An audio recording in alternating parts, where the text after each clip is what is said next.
Honourable members' prayers. Almighty God, we humbly beseech thee to look with favour upon this Parliament of the Republic of Ghana. Grant that it may perform its high duty as in thy sight. Give divine guidance to the President of the Republic.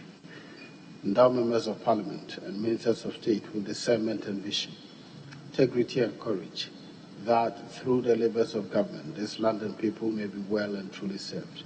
Their good purposes for common human life be realized in our midst. O God, grant us a vision of our country, fair as it might be, a country of righteousness, where none shall wrong his neighbour, a country of plenty, where evil and poverty shall be done away with, a country of brotherhood, where all success shall be founded on service and honour shall be given to the deserving, a country of peace, where government shall rest on the will of the people and the love for the common good. Bless the efforts of those who struggle to make this vision a living reality. Inspire and strengthen our people that they may give time, thought, and sacrifice to speed the day of the coming beauty of Ghana and Africa. Amen.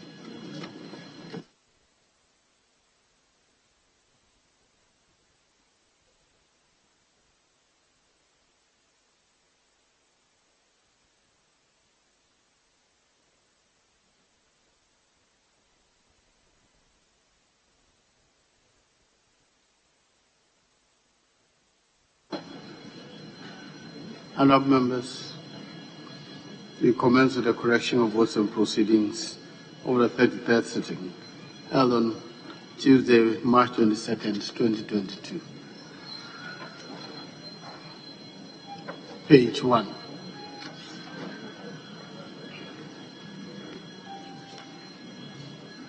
Page 2. Page 3. Page 4. Page 5.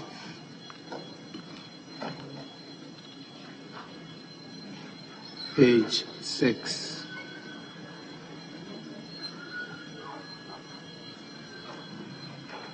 Page 7.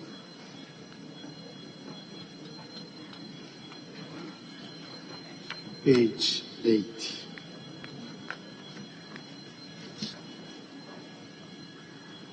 Page 9.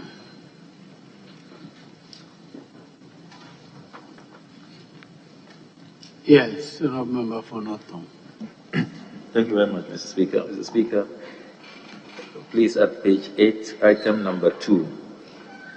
I've been captured as being absent yesterday, but I was here. So if the records can be corrected. Thank you, Mr. Speaker. Very well. Let the table office effect the correction. Page 9. Yes, not done.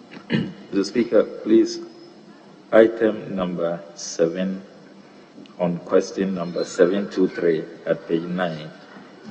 NAPCO, the last abbreviation letter O should be a small o. NAPCO trainees, the fifth line. Thank you, Mr. Speaker. Yes, Honourable, I'm not sure I got the correction you're trying to effect. NAPCO, N-A-B-C, the last O, it should be a small letter O. That's how it is. That's a proper and correct rendition, NAPCO. The Nation Builders Corps, because it's the CO represents the core. It's not for a new word. So that's a proper rendition. Yes, Chief Whip. Speaker, not to contest my colleague, I know he pays much attention to these details, but I'm kind of skeptical about this call for that amendment. Probably the table office should do a proper check on this. On this one, I'm quite skeptical about it. So they should just properly check and see what the rightful rendition should be. Yes. Well, Mr. Speaker, just to assure my respected leader that that's the proper rendition, because the CO is for core, Nation Builders Core. So if you check even our budget statements and all our official documents, that's how it has always been captured. NAPCO, the last O is a small letter O here, because it doesn't represent a new word here. Very well. The table office will verify any further correction if necessary. Page 10. Page 11.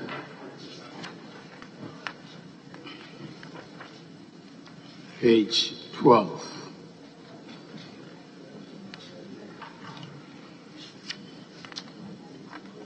Page 13.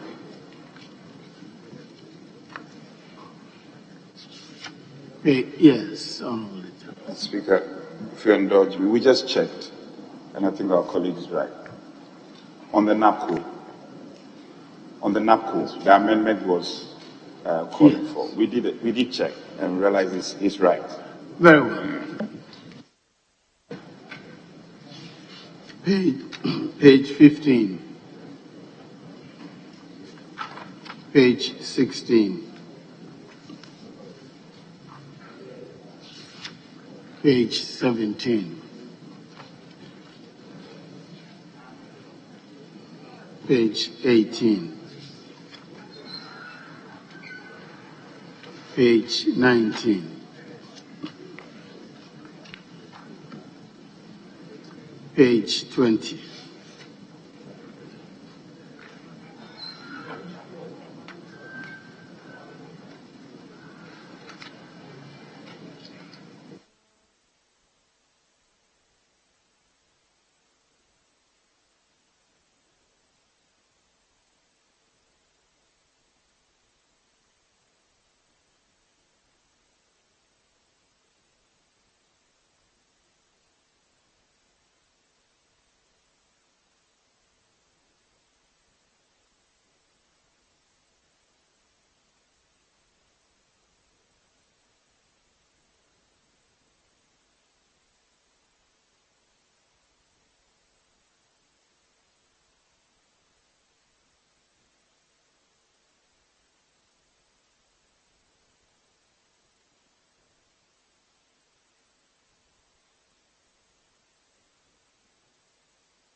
Honourable members, subject to the amendments effected, the votes and proceedings of Tuesday, March 22nd, 2022 are hereby adopted as a true record of proceedings.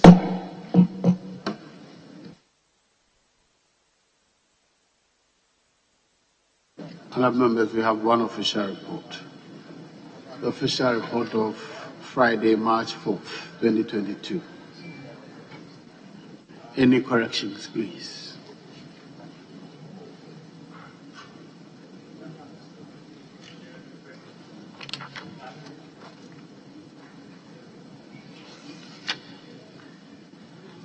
Any corrections?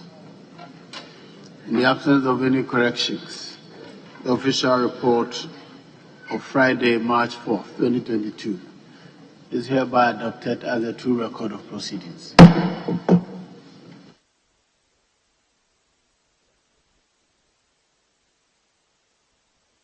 Yes, Honourable Leader. Speaker, I seek your kind leave to vary the order of business.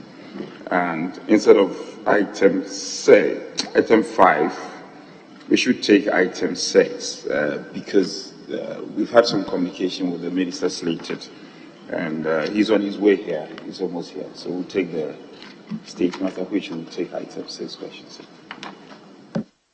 Very well. Item 6 and statements.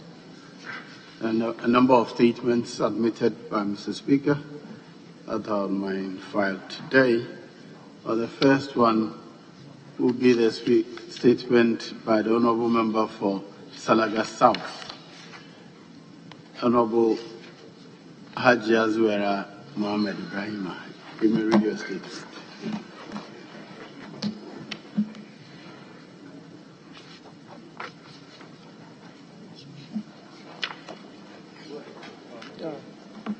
Thank you very much, Mr. Speaker.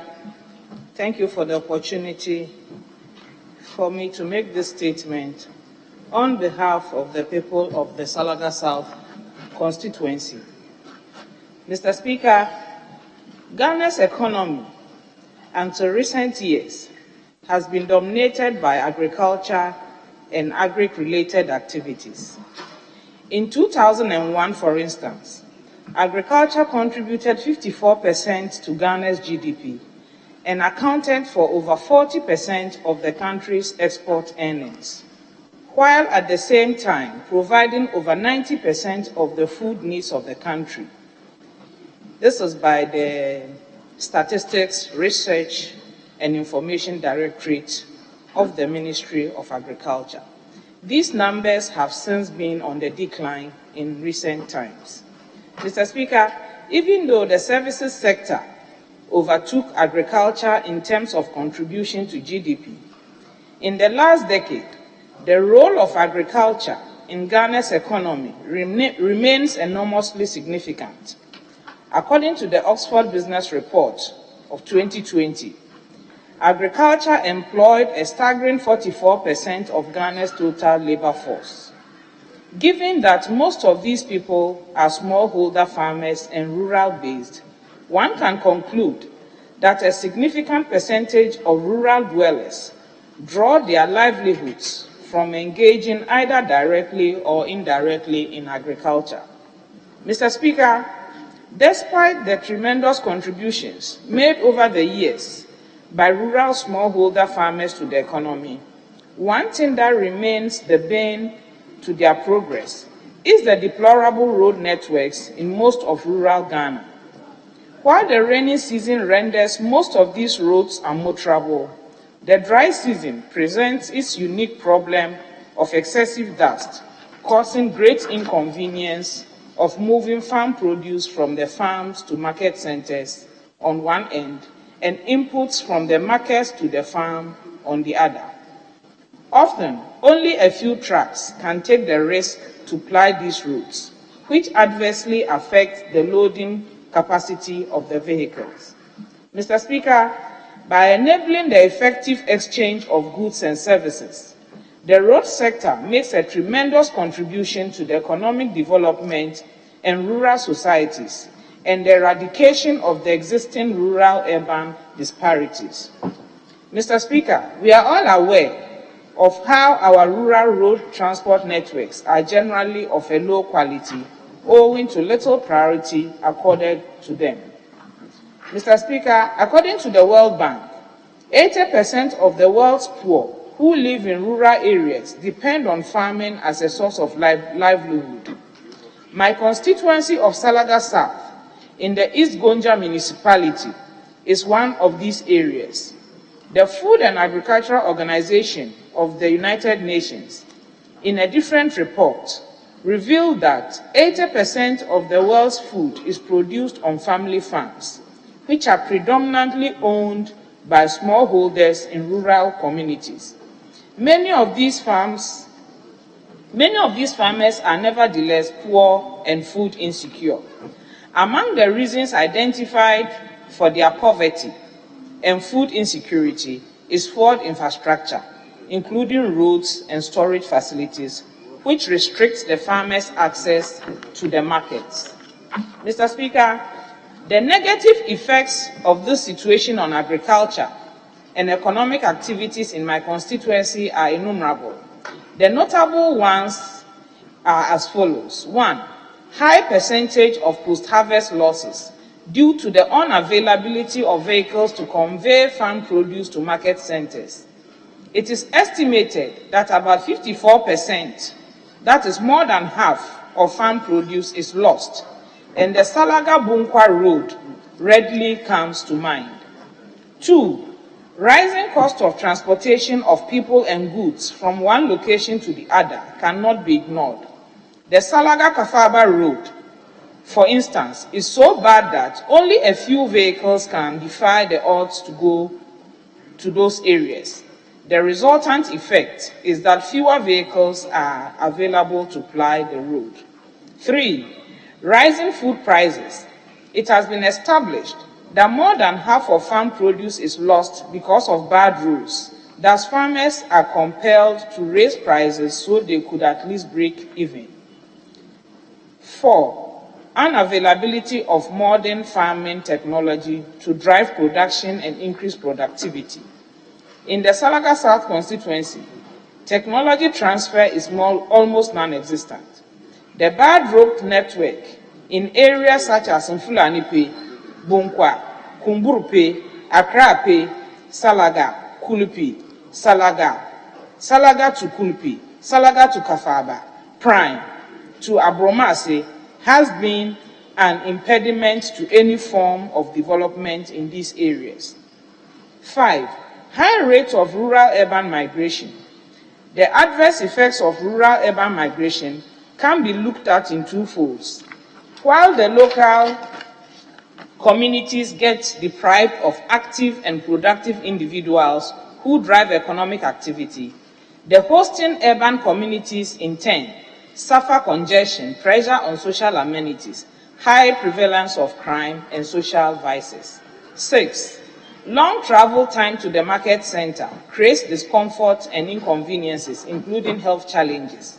This invariably means that most of the money these market women make ends up being used to pay hospital bills and buying medicines. Mr. Speaker, in ensuring that we achieve zero hunger and end extreme poverty, which are some of the key objectives of the Sustainable Development Goals, that's SDGs 2 and 1, we must find ways to boost agricultural activities in rural areas and improve the commercial capacity of smallholder farmers. The narrative of bad roads as a major impediment in farming communities in Salaga South must change urgently. Finally, Mr. Speaker, I would like to take this opportunity to appeal to the Ministry of Roads and Highways, Department of Feeder Roads, to come to the aid of my constituents by working on the badly affected roads I have highlighted. I thank you, Mr. Speaker, for the opportunity to speak on behalf of the people of Salaga South constituency. Thank you, Mr. Speaker. Yes. Mr. Speaker, thank you for the opportunity to contribute to a statement heavily made by my colleague for Salaga South. Mr. Speaker, Salaga South, just as other districts or constituencies in the Savannah region, is agrarian in nature and has very good edaphic factors that can promote agriculture. But as she lamented in her statement, you will realize that farm production and productivity is being affected by some factors, in which she is calling upon authorities to help resolve them so that we can increase the production capacity of our lands, production capacity of our farmers, and the per unit productivity of input that farmers spend on their farms.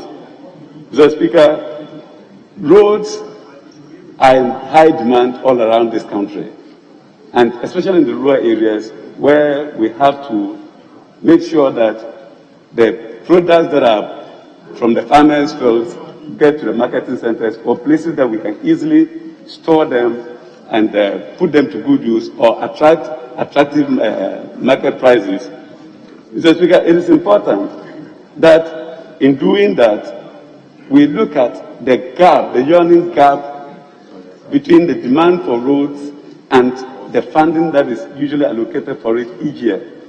Mr. Speaker, you realize I think in every week, if you peruse the business statement, The road minister has a lot more questions to answer from this House, from members of the House. And it is as a result of the situation in our respective constituencies. Her situation might not be unique. Her situation might not be different from any other member of parliament here. But the question we need to ask ourselves as members of parliament is, how are we bridging this gap between the funding that is allocated, that we all believe and agree is inadequate for the road sector, and the huge demand that members of parliament and our constituents put on the road sector? Mr. Speaker, especially where we come from, where she comes from, if the products are, if we have very good yields, especially an area where I know they produce a lot of yam, these are commodities that are somewhat perishable. If yam is harvested and left to the mercy of the sun for a few days, even if it is later treated properly, it doesn't live to the maximum, the duration that you can store it. Sometimes, even in storage, they rot. Or even when they are planted later on, you have very poor germination, and at the end of the day, you don't get the yield that is supposed to come from the field. Mr. Speaker, I think that one thing we need to look at as a people is our asset management approach. Very often you have these roads constructed and within a few years they get deteriorated and get worse off than they were.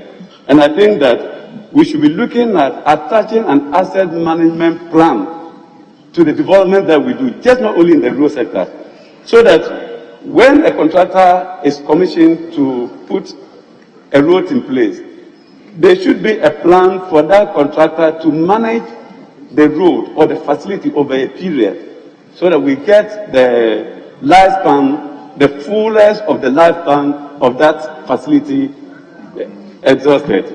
Mr. Speaker, I think Salga South, as I indicated earlier, has very fertile lands, and I know my people, they are hardworking and prepared to utilize their energies.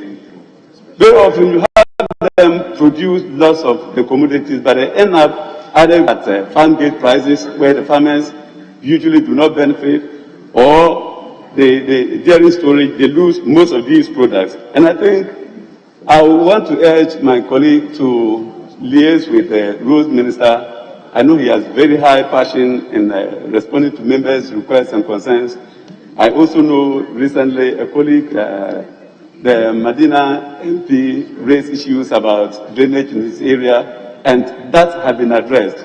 So, Honourable Member, I urge you to link up with the Honourable Roads Minister, and I hope he will easily attend to your concerns, and then we see how we can intensify agricultural production amongst our area. It is one surest way of dealing with unemployment. It is one surest way of reducing poverty. It is one surest way of fighting hunger and malnutrition amongst our people. As long as we are able to produce in large quantities and sell, all other associated problems will be resolved. I also heard her mention about storage constraints. I quite remember a few years ago, the government under His Excellency President Nadu started this one constituency, one warehouse concept. And a lot of them have been constructed and completed all around the country. I am not sure if her constituency is not a beneficiary, but if it is, I will urge my colleague to see how you can mobilize your farmers into these farmer organizations that can take advantage of the storage facilities, the warehouses that are being constructed around, so that they can safeguard their products and attract better prices later on. So, Honourable Member, I thank you for bringing this to the fore and for the attention of the roads and other ministers concerned, that we all put our hands on deck to see how we can actually enhance the funding that is allocated to the road sector, so that we all have better roads in our constituencies to enhance mobility of our people. I thank you, Mr. Speaker, for the opportunity.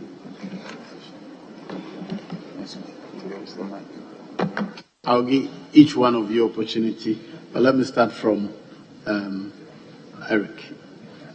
Sunafo or Asutifi. Thank you very much, Mr. Speaker, for the opportunity to contribute to the statement ably made by our colleague this morning. Mr. Speaker, it is a fact that over 44% of the labor force of our country is engaged in agriculture. Yet, Ghana is still a food deficit country, a country that is unable to produce sufficient food to feed its people. And so Ghana has been dependent on importation of food to supplement local production in order to feed the population of this country. Mr. Speaker, the challenges highlighted by our colleague cut across all the districts. In fact, they are the very challenges farmers in Ghana face. Mr. Speaker, this is just because globally, food production is estimated around 4 billion metric tons all over the world. But 1.3 billion of this food goes waste just because of the challenges our colleague is talking about this morning. Bad roads, they produce the food in the rural communities. The farmers have invested so much. They go to the banks to borrow. They produce in quantities that can feed the population in the urban areas. Unfortunately, because of transportation difficulties, they are unable to cut their produce from the production centers to the consumption centers, depriving them of the revenue and depriving us food. And that is one of the reasons why cost of food has been rising in many parts of the world, including Ghana. Mr. Speaker, it is instructive to note that food inflation from 2013 to 2022 has been hovering around an average of 8.48%. 8.48%. Unfortunately, in last month, February 2022, food inflation is around 17.4%. This is all-time high. In fact, it is the highest ever recorded in this nation. And it's on record that the lowest was recorded in July 2014. Mr. Speaker, all because even though our farmers in their respective rural communities produce in quantities that can feed all of us, because of some of these challenges, we are unable to bring them to the centers for people to get food. Mr. Speaker, we've been talking about food security almost every day. And it appears our understanding of food security just means availability of food. Mr. Speaker, food security goes beyond availability. It also means that the food that we have been produced must be accessible. Accessibility is very key when we are talking about food security. Because when people don't have access to sufficient food, when they don't have access to safe food, when they don't have access to nutritious food, you cannot be talking about food security. Unfortunately, when you go to our communities, Mr. Speaker, for example, cassava, it is on record, and the Statistical Research Information Directorate of Ghana's Ministry of Agriculture has reported that we produce cassava in abundance in this country, in excess of our demand. But yet, Ghana is importing cassava and cassava-related products from China. It's unfortunate. What is happening? They produce it in abundance in some regions, but we don't have a clear policy to catch the produce to the other areas where they don't produce cassava. And so it is important that we link agriculture to transportation, so that when you produce, you'll be able to transport, say, to other areas for them to have food. So, Mr. Speaker, I remember somewhere in 2018, the budget that was presented before this House, there was this program called Nana Addo Dankwa Akufo-Addo's Agricultural Rules. Nana Addo Dankwa Akufo-Addo's Agricultural Rules, which was a very, very important program. And when some of us saw it, because it was Nana Addo Dankwa's Agricultural Rules. Yes, super. Speaker, my ranking member, who I respect a lot, just made a statement, just to be sure. And I was really enjoying your contribution. You had made the point that we import cassava from China. No. Can my colleague and my good friend give some better particulars on this? I'm not too sure. I am not too sure about that. But if you can prove that Ghana imports that.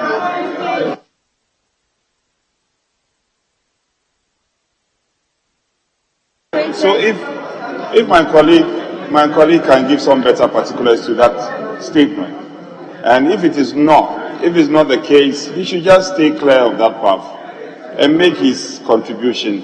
He is a ranking member. I know he's very passionate about matters raised, but to say that we import cassava from China, I'm quite doubtful. Yes, Honorable. He says give us evidence. Thank you very much, Mr. Speaker. Mr. Speaker, I made an emphatic statement, and my colleague knows that I speak from facts. In the NPP's own budget presented before this House, if the 2021 copy, precisely paragraph 393, you have stated that Ghana is importing cassava into this country. Paragraph 393. Mr. Speaker, the budget. Please, let me land. You wait. 2021 budget. Mr. Speaker, I'm quoting from a budget in the bosom of Parliament. Very well, yes. And I'm referring him to the specific paragraph. I'll call paragraph 393. I said that they shouldn't worry. I'll call for a copy so we verify. If it is a fact, it's a fact. If it is not, it is not. But the temple office will get a copy so that we can refer to paragraph 393. Is it the case? But he's on his feet. Can you let him finish? Yeah. Yes. Thank you very much, Mr. Speaker. Mr. Speaker, can I continue? Yes, you can continue. Yes. And so, Mr. Speaker, what I said was that even though we produce cassava in excess of our demand, we are importing cassava and cassava-related products from China. And that is a fact. Nobody can controvert it. I've referred you to your own budget. If you don't have a copy, you can call for a copy and read for everybody to know that when I speak from fact. Mr. Speaker, the point is that we don't only import cassava. We also import onion. We import from Burkina Faso, onion from Niger. And every year, Ghana spends a whopping $107 million on the importation of onion. Mr. Speaker, Ghana imports 43% of the total onion produced in Niger. So Ghana is a very huge market for the people of Niger. We import tomato from Burkina Faso. We are importing almost everything. And even rice importation. Plantain. Rice importation is now around 950,000 metric tons. You're substituting your own statement for her statement. Now, yes, can you comment on her statement? Yes. Rude. Comment on her statement so that if you don't write your own statement, I'll give you the opportunity. So, Mr. Speaker, I was on the point of the president's special. Can I say that we stay within?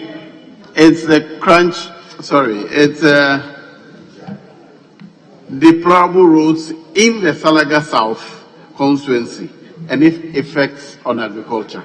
Let's stay within the let's stay within the confines of the statement, please. Leader, kindly hold on. I'll do the finish. Let's be a response. You can come back. Friends, a specific paragraph of the MPP's manifesto. I have it here. No.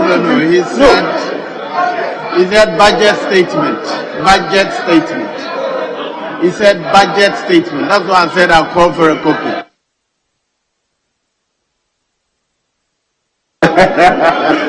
Continue, my brother. Budget. That's the very Mr. Speaker. Mr. Speaker. Yes, the statement is constituency specific. But what I said was that, Mr. Speaker, the problems farmers in Salaga are facing are the same problems being faced by farmers in the Black constituency and other parts of the country. So when you talk about problems of farmers in one constituency, it's like he's talking about problems being faced by all farmers in our country. But Mr. Speaker, I was talking about this specific program that was captured in the 2018 budget. Nana Adodankwa Akufo-Addo's agricultural roads program. Mr. Speaker, when we saw it, we thought that that was a program being introduced to arrest this very challenge of depriving road nature of the rural communities, the agricultural communities. But Mr. Speaker, we have followed that program from the very day it was introduced into the House to today. Nothing was done on that project. Nothing. The Deputy Minister of Agriculture is here. He was with us on that committee. The program was captured in the budget, but nothing was done in terms of implementation. These are some of the challenges that we have in respect of agriculture. Sometimes we make all the good promises, but when it comes to implementation, you don't see anything at all. Mr. Speaker, you recall that somewhere in 2019, late 2019, the President performed a soil cutting ceremony on the Polugu irrigation project. A very important program. A project that was going to revolutionize agriculture in our country. And indeed, if you have listened to the President's speech, it was described as the biggest attempt to change the face of agriculture in our country. Mr. Speaker, as we speak today, this is the third year into the project execution period. A project that is to be completed within 5 years. Even mobilization, we haven't finished paying mobilization. How can we do it, Mr. Speaker? And so, if we are committed to transforming our nation, creating sustainable jobs for the youth of our people, and then stabilizing the city, the exchange rate regime, which has been galloping at a speed that cannot be controlled even by those who arrested it. Mr. Speaker, we need to focus on agriculture and invest more of our resources in agriculture. Mr. Speaker, as we speak today, the Salaga farmers are crying because government promised them a subsidy of 50% on planting for food and just fertilizer. Mr. Speaker, today, the subsidy has been reduced to 18%. So when they appear before the House, they tell the House on records, and the media report to Ghanaians that government is paying 50% subsidy. But when you go to the field, the subsidy is just 18%. Another blame, you know this, and you can't challenge it. So that is the reality. So the point is that we need to give more attention to agriculture. Ensure that agriculture is used as the engine of growth to produce the raw materials needed for industrialization, so that industry will serve as a market to buy the produce from them. Agriculture, those engaged in agriculture, they will have the incomes, and by that way, we can develop our nation, stabilize our exchange rates, cut down on our imports, our expenditures will create jobs in our country, and Ghana will be a better place for all of us. Mr. Speaker, On this note, I thank you. Yeah, before you take your seat, I have the budget statement and economic policy 2012. Did you say paragraph 393? Very well. I'm reading what is here. As a result, the government will strengthen agro-processing capability in the rice, poultry, cassava, sugar, and tomato subsectors as a means of reversing the 1 billion spent on importing these and related commodities annually. Where did it say? Where did it say it's importing from China? Where did it say importing from China? Thank you very much, Mr. Speaker. Government of Ghana has reported in the budget that Ghana is importing cassava. As a ranking member, wait, I'm coming. As a ranking member, I then decided to probe into where the sources from where we are getting the cassava. Mr. Speaker, you can just take your phone and then Google Ghana import cassava. China and other countries will pop up immediately. It's all over. The statement that the budget reported. Can I have some order, please? The statement that it is reported in the budget, in paragraph 393. In paragraph 393, that Ghana is importing cassava from China is false, and I direct that same be expunged from the record.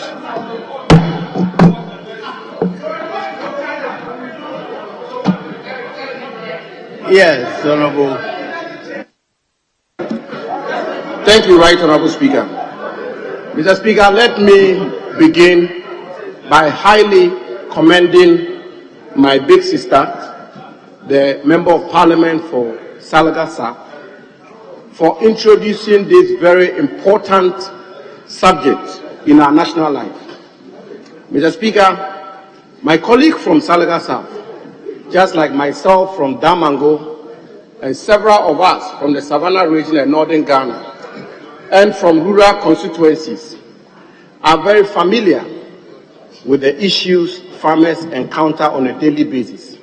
Mr. Speaker, particularly as it relates to the road networks and its impact on the transportation of foodstuffs. Mr. Speaker, to that extent, I think the Member of Parliament for Salaga South deserves very high commendation. Mr. Speaker, but as we contribute to the statement, the matters to do with agriculture are very diverse, and therefore to engage in this discussion, which has brought a good number of matters on the table. Mr. Speaker, in Salaga South, and under this government, the government of President Nana Addo Dankwa Akufo-Addo, a major farm road from Salaga through Bunjai to Fofonso is being constructed at a cost of more than $200 million. Mr. Speaker, that road indeed, as my sister will attest to, is a virgin road, and the road is about 20 to 30% complete. Mr. Speaker, that will help. That will help in resolving some of the issues my colleague has put on the table. Mr. Speaker, the age-old Salga-Tamale Road is also being worked on, and that also will work. Mr. Speaker, for the records, from 1993 to date, Mr. Speaker, from 1993 to date, under the fourth Republican dispensation, the worst agricultural growth in our country happened from 2013 to 2017. That is a fact. Minister, kindly hold on. Yes, available leader. Mr. Speaker, my good friend, the minister just said there's a project, and he mentioned the project title, and the road project cost $200 million. For the record, that this House does approve agreements for road projects and other things, so that the records match what we hold here. Can he specifically mention the project and the amount that he's quoting, so that it is not a hypothetical amount? He said so and something, $200 million, if he can help us with that. Mr. Speaker, that is why I said it's about. If he wants the exact figure, I'll furnish him with the exact figure. But Mr. Speaker, the point I'm making, Mr. Speaker, The point I'm making actually is that under the fourth Republican dispensation, Just repeat the name of the project. Salaga Fufuso Bunjai Road is being done. It will help with agriculture activity in our country. But Mr. Speaker, the worst agricultural growth in the fourth Republican dispensation happened from 2013 to 2017. The statistics will bear me out. Mr. Speaker, from 2013 to 2017, under the government of President Mahama, indeed, the crop subsector grew at -%, -0.4 or so. Mr. Speaker,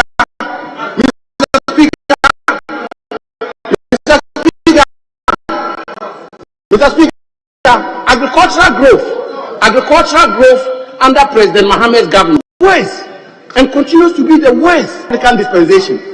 Mr. Speaker, we all are concerned by agriculture in our country. And I want to submit as well, and do so emphatically, that we have never had the kind of growth we have today in the agricultural sector ever in the fourth Republican dispensation. That is a fact. Mr. Speaker, and when President Akufo-Addo says, Mr. Speaker, I thought they wanted a debate. I don't understand. Mr. Speaker, and when President Akufo-Addo says that we are a net exporter of... Just hold on for me. Yes. That's a fact. Our colleague contributing to the statement has made some statements that are factually inaccurate. Misleading. Mr. Speaker, he says that in agriculture, they have achieved growth rate that has never happened in this country. What is the source of it? But Mr. Speaker, most importantly, let the records of this House. Did he say that? I heard him say in the fourth Republic, and that is factually inaccurate. And Mr. Speaker, I want the records of the House to reflect that even the records they are boasting about, even their achievement in the agricultural sector, especially in respect of crops, Mr. Speaker, all the figures they have brought before this House are cooked. They are massaged. Yes. And I'm ready to defend that. Yes. I have every evidence. If you allow me, Mr. Speaker, if you indulge me, put that to them here. Mr. Speaker, I have the data here. I have the data. And my source, Honorable Minister, please hold on. Honorable members, this is a statement on the effects of deplorable roads on agriculture in Salaga South. I will not indulge any further debate or turning this into a debate on agri performance. For all those who are contributing to the debate, please, she wants to bring attention to her constituency. If you're going to support her, please help resolve the issues in her constituency. This will not become a debate in agriculture. Please. Mr. Speaker, thank you. Mr. Speaker, I will oblige accordingly, and thank you for your guidance. Mr. Speaker, but for the records, and once the House, this is a House of Records, Mr. Speaker, I have the Ghana Statistical Service September 2021 report on agricultural growth. Mr. Speaker, 2014, agriculture grew by 0.9%. 2015, Ghana Statistical Service report, September 2021. Honorable Minister, proceed to talk about Salaga South. Yes, thank you. So, Mr. Speaker, the facts are here. Your growth rate in agriculture was the worst in the fourth Republican dispensation, and you have to be told so. Mr. Speaker, so in Salaga South, the President and his government are working to build the road network in Salaga South. And as I said, Mr. Speaker, Fufuso Bunjai Salaga Road, which is a long tract of road in the Salaga South constituency, is being worked on for the first time. It's a virgin road by the government of President Akufo-Addo. And when completed, it is going to resolve the agricultural activities in Salaga South. Mr. Speaker, I said also that the Tamale-Salaga Road is also being worked on. And indeed, across the Savannah region. Mr. Speaker, across the Savannah region, we've never had such unprecedented road network in the Savannah region. Yes. Mr. Speaker, yes. Mr. Speaker, let me submit also And let me submit also that the farmers of the Savannah region have never been supported in their agricultural activity and in their farming activity other than in the government of President Nana Akufo-Addo. Yes. Mr. Speaker, let me submit further.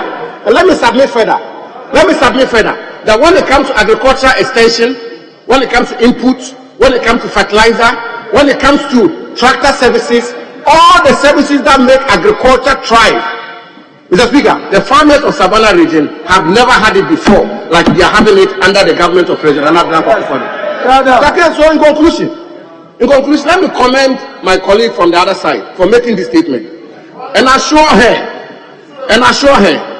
that indeed President Akufo-Addo is working for Salga South and working for Savannah region. And Mr. Speaker, we know and we appreciate that exchange rate depreciation affects farmers.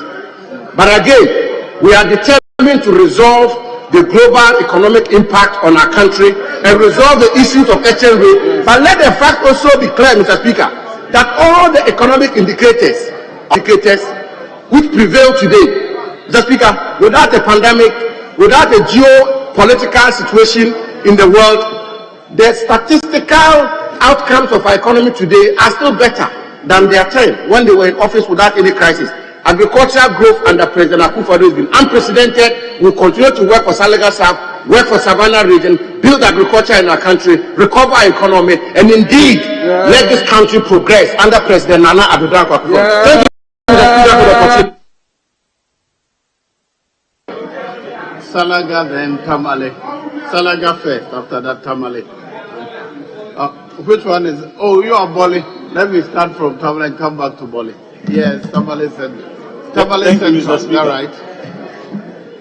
Available in there. Can you hold available in there? Yes. The road mentioned by my very good friend, the minister. The project he mentioned, he said, Salaga, Fufuso, Bunga. There's no road project like that. Bunga. There's no road project as you mentioned. What I know is Bunga, Fufuso. There's no road project like that. Where do you get it from? Look, provide the details. Mr. Speaker, the road doesn't exist. That project doesn't exist. I thought as a leader you wait, you have the last word. Yes, Tamale Central. Thank you, Mr. Chairman. Mr. Speaker. Thank you, Mr. Speaker, for giving me the opportunity. But before I start, this house is a house of records. And I can understand that my brother Obaya Nche is just a new person. This house is a house of records. Interestingly, he made reference to a particular road. And I thought that he could easily have just asked the MP whether it is in Salga North or it's in Salga South. As a matter of fact, the Bunjaya Fufulsu is not in Salga South, it's in Salga North. Please, do yourself some honorable thing. And Mr. Speaker, this is a house of records. And he knows that I understand the terrain just like him.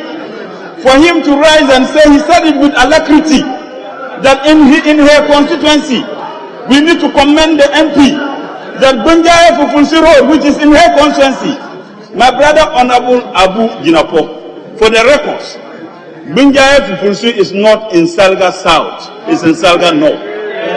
So I expect the Hansa department to help my little brother by taking it out. Right, Honorable Speaker, it is important for us to deal with facts. It is important for us to understand that roads are important, opening up societies, developing communities, and reducing poverty. And I rise to speak as a development planner. Sure. I know the significance of roads. I know the significance of roads to the extent that if we all give our attention to roads, we open up societies. The challenges that confront us every single day are challenges we can overcome if we do not pay lip services to road infrastructure and do what is needful.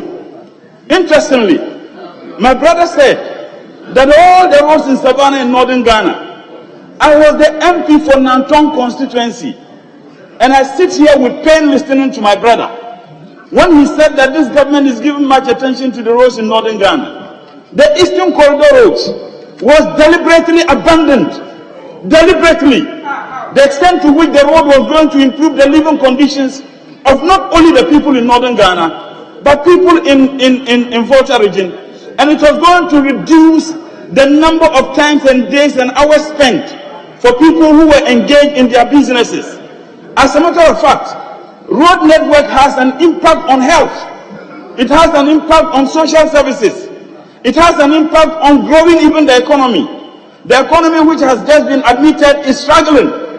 If this government had given attention to that, it would have opened up the place. If we take the Eastern Corridor route, which borders the constituency of my sister, if this road was given attention by this government, I think that we would have been talking about different roads and not that. Even at this stage, if you use your Land Cruiser, a very strong car, you will spend not more than 5 to 6 hours and you'll be in Tamale. Do you know the impact of time to economic development? Do you know the impact of time to job creation? Do you know the impact of time to health delivery? Do you know the impact of time to providing the needed social services for people? Time is sine qua non, and the only way you can reduce time that people engage in such businesses and activities is to give attention to the road network. We have been hearing that no government has focused on road infrastructure than the MPP's government. We have also been told today that as a result of the growth of the agri sector, and that no government has done anything that President Nana Addo has done, yet it is only under this government that we have figures that are telling us that the agri sector is growing, yet prices of foodstuffs are galloping. As we see today, and as a farmer, I had to abandon my poultry farm because I could no longer feed the poultry. Because maize, which was sold during the harvesting season at 150 Ghana cedis this year, in fact last year was sold at 300 to 400 Ghana cedis. How much is a bowl of kenke today? And I can understand some of our colleagues don't eat kenke. Those of us who eat kenke, we know the effect of how this agri sector was mismanaged and still being mismanaged, for which reason we are having the challenges we are facing today. Right, Honorable Speaker, there are a lot of communities that are cut off. They do not access education, they do not access health delivery, they do not access services that are needed because they simply do not have roads. And looking at the statement that was made by my sister, I was flabbergasted to see in that statement that 54% of post-harvest is lost in this country. 54. That is more than what is produced every year. How can you feed your people when you have these challenges confronting you? How can you feed your people when you are not giving attention to roads? Why are we doing this to ourselves? That because of political expediency, cocoa roads must be abandoned because we are investigating people. And millions of dollars were spent by Cocoa Board to investigate the so-called fraudulent activities that happened in the road sector. Not a single person was identified. Can we return to Salaga South, please? Return to Salaga South, please. I should return to Salaga South. You've gone all the way to Honorable Speaker, the challenges confronting the people of Salaga South are the same challenges confronting the people of Nanton Constituency. The same challenges confronting the people. The same challenges confronting the people of Adenta. As a matter of fact, Bekwai is the same challenges facing the people of Bekwai. The road network. Oh, you have your roads perfect. You don't have challenges with regards to the roads. Anyway, I can understand. There are challenges confronting us in this country. And one thing that I have realized is the way our policies are formulated. There is supposed to be some linkages, some synergy that should exist between and among ministries and agencies. Unfortunately, that is not happening. Government will come out with a policy and says, we want to improve the living conditions of people. We want to reduce poverty. And therefore, Ministry of Trade come out with policy interventions that will create the needed jobs. Yet the Ministry of Trade has nothing to do with Ministry of Roads. The Ministry of Health has nothing to do with Ministry of Education. The Ministry of Roads has nothing to do with Ministry of Employment. And I think that we need to take a second look at how our policies are formulated. If we really want to achieve the purpose for which the people of this country are giving us the mandate to govern. As we see today, the dollar has broken jail. We were told in this country that dollar has actually broken jail. We were told in this country that the dollar was arrested and the key was given to the IGP. I want to use this platform, Right Honorable Speaker, to apologize to the people of this country for and on behalf of my senior brother, Dr. Baumia, for having told us that the dollar was arrested. Yes, the challenges we are facing today is as a result of the challenges of the dollar. Yes. Mr. Speaker, the honorable member is misleading this House. Mr. Speaker, for him to say that the dollar has broken jail, Mr. Speaker, we know that under the NDC, the dollar moved from 1 to 4. That is 400%. And from us, it's 4 to 8. So no matter what, we are still competent at protecting the dollar than the NDC. We are 200% more competent at protecting the dollar than the NDC. I am going to kill further comment on this topic if we don't return to Salaga South. I am going to curtail discussion if we don't return to Salaga South. Right, Honorable Speaker, I only conclude. Thank you for your guidance. Right, Honorable Speaker, thank you for it. But it is important. This House is a house of records. And I think that for me, the defense of honesty and sincerity is sine qua non to the credit the people of this country give to us. You have honorable member of parliament who wrote. Honorable member, can you return to the comment on this? But the dollar was not. Otherwise, I'll take it off. We are discussing Salaga South roads. Please. Right, thank you so much. But it was not 4. It was 3.7. Yeah, 3.4. Right, Honorable Speaker. So the challenges confronting my sister are challenges confronting all of us. The challenges confronting us are the fact that there are contractors who have executed projects and those projects haven't been paid. And this thing is captured in the budget that was presented. The Salga Road, the Salga Tamale Road, that project was abandoned for 5 solid years. And once you have roads that are abandoned, if you want to start building that road again, the cost of executing that project will quadruple.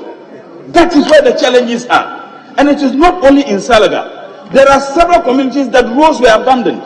There is nothing wrong with government saying that I'm going to investigate whether there was misappropriation in terms of funds with regards to projects that were awarded. There is nothing wrong with that. You can go ahead investigating, but allow the projects to continue. But when we begin to abandon projects because we want to investigate, yet millions of dollars were spent in such investigations, and nothing has happened. I think that tomorrow is pregnant.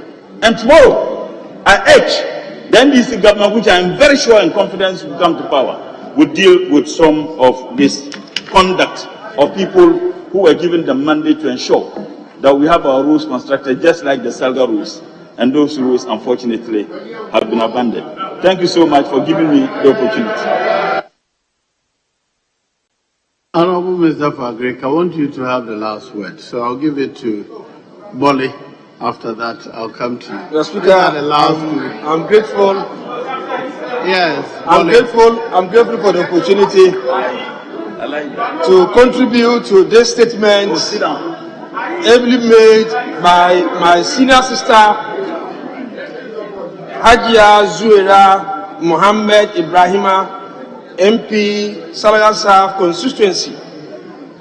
Mr. Speaker, I thought we would have restricted ourselves to Salaga South and to help her bring out the challenges that this constituency is facing with respect to poor road network. Unfortunately, we have roped in other areas, and so it will be appropriate to put the records right. And to do that,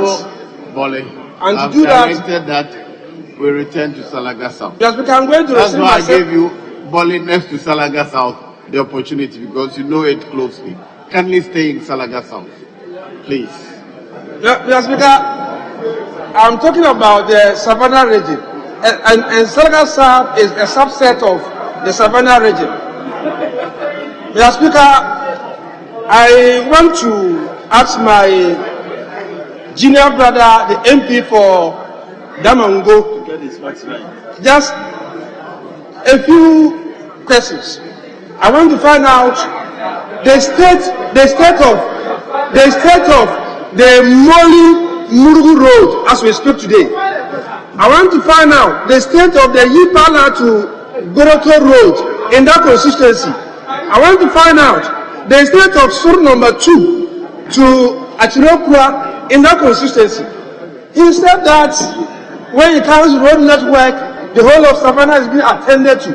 In his own constituency, these are roads that are in a deplorable state. And I would have thought that my brother will join the sister, all of us coming together to see how we can get the road minister to go and fix these roads for us. Having said that, Mr. Speaker, let me thank him and thank all those who have contributed to this statement. The truth of the matter is that road is one of the most important public assets. When it comes to roads, nothing else is compared. Whether it is health, whether it is agriculture, whatever it is only when you have your road network in place that these other ones can fit in. And so it is important that my sister has brought up this issue so that we will look at it sincerely and see how we can call on the road minister to assist her in that constituency. Mr. Speaker, we all know that the Salaga South is noted of certain crops. One of them is Yam Production. From Salaga up to the Panda area, you have a lot of people into yam cultivation. And we do know that yam is a perishable commodity. And so when farmers spend so much time, some even go to borrow money. They come to cultivate, and when they harvest this yam, they are unable to take it to the market. And it ends up getting rotten. When that happens, Mr. Speaker, these farmers get demoralized, and the next year, they wouldn't cultivate. And when they don't do that, price of yam will then shoot up. And it affects everybody who patronize yam. So it is important that the statement is taking we take a serious look at it. Mr. Speaker, road network ensure efficient delivery of farm inputs. And so even when somebody wants to cultivate or farm any crop, the person will need farm inputs. These farm inputs will have to be transported to that community. If the road networks are not good, how do you transport this to the various communities where these farming activities are taking place? Mr. Speaker, we know that when road network is not good, it adds to the cost of input. And once it adds to the cost of input, ultimately it will be added to the production cost, and for that matter, the selling price. So if I invest so much to cultivate, I will want to make profit out of it. And in so doing, I'll have to ensure that I increase my selling price because the input cost me. And so it is important to also take a look at that area. Mr. Speaker, we have been talking about adding value to our products.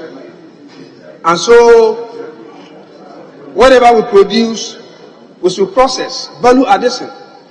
If the road network is not good in the Salaga constituency, farmers who are into cassava will not be able to bring it to a point where those who want to process it will get it to process it. And I can say on authority that in 2014, Ghana government through Exim Bank has set up a cassava processing center at Salaga. Unfortunately, we were not able to get raw material because of poor road network. And so if you go there as I speak to you, the facility is sitting there, no raw material, and government had wasted money. So these are some of the practical issues that I want us to avert our minds to. Mr. Speaker, it is also important to say that we had also invested in mango cultivation in that area. We know that mango is perishable. And so when the mango is harvested and you don't have a good road network to take it to where it will be sold, it gets rotten and the farmer suffers. And when that happens, once again, the farmers get demoralized and will not want to do farming again. What will they do? They will have to migrate from those communities to Agboguleshi. They will have to migrate from those communities to Kumashi. They will have to migrate from those communities to Ashama. And that explains why you have a lot of our people in these communities. Mr. Speaker, We are talking about young ladies and equipping them with skills. If we improve upon our road network in these communities, in Salaga North, in Salaga South, in the Border District, in Savannah region as a whole, the young women who move to the southern sector to look for greener pastures will not come. They will not come because jobs will have been created. And once the jobs are created, no one will want to leave home and come and be sleeping outside on the roads. We all know that home is sweeter than any other place. Sometimes it's because of difficulties. That is why we see these are our young ladies in Accra carrying whatever they are not supposed to carry. Mr. Speaker, let me conclude by saying that the statement that was made by Hajia can be replicated in all other areas in the Savannah region. And so the challenges that we have enumerated are same in all the other constituencies. And so when the Minister of Education, the Minister of Road is averting his mind to this statement, he must also look beyond Salaga South and look at Salaga North, look at the Damango constituency, look at Solatuna Kalaba, and of course look at Bole Bamboy and the Central Gunja. We still have a lot of problems when it comes to road network. Damango, as I speak to you, so many communities, they are doing maize, they are doing yam, they are doing cassava. They will need road network to link them to the main market so that they can sell and make money. With this, Mr. Speaker, I thank you for the opportunity. Thank you. Yes. Yeah, thank you, Mr. Speaker,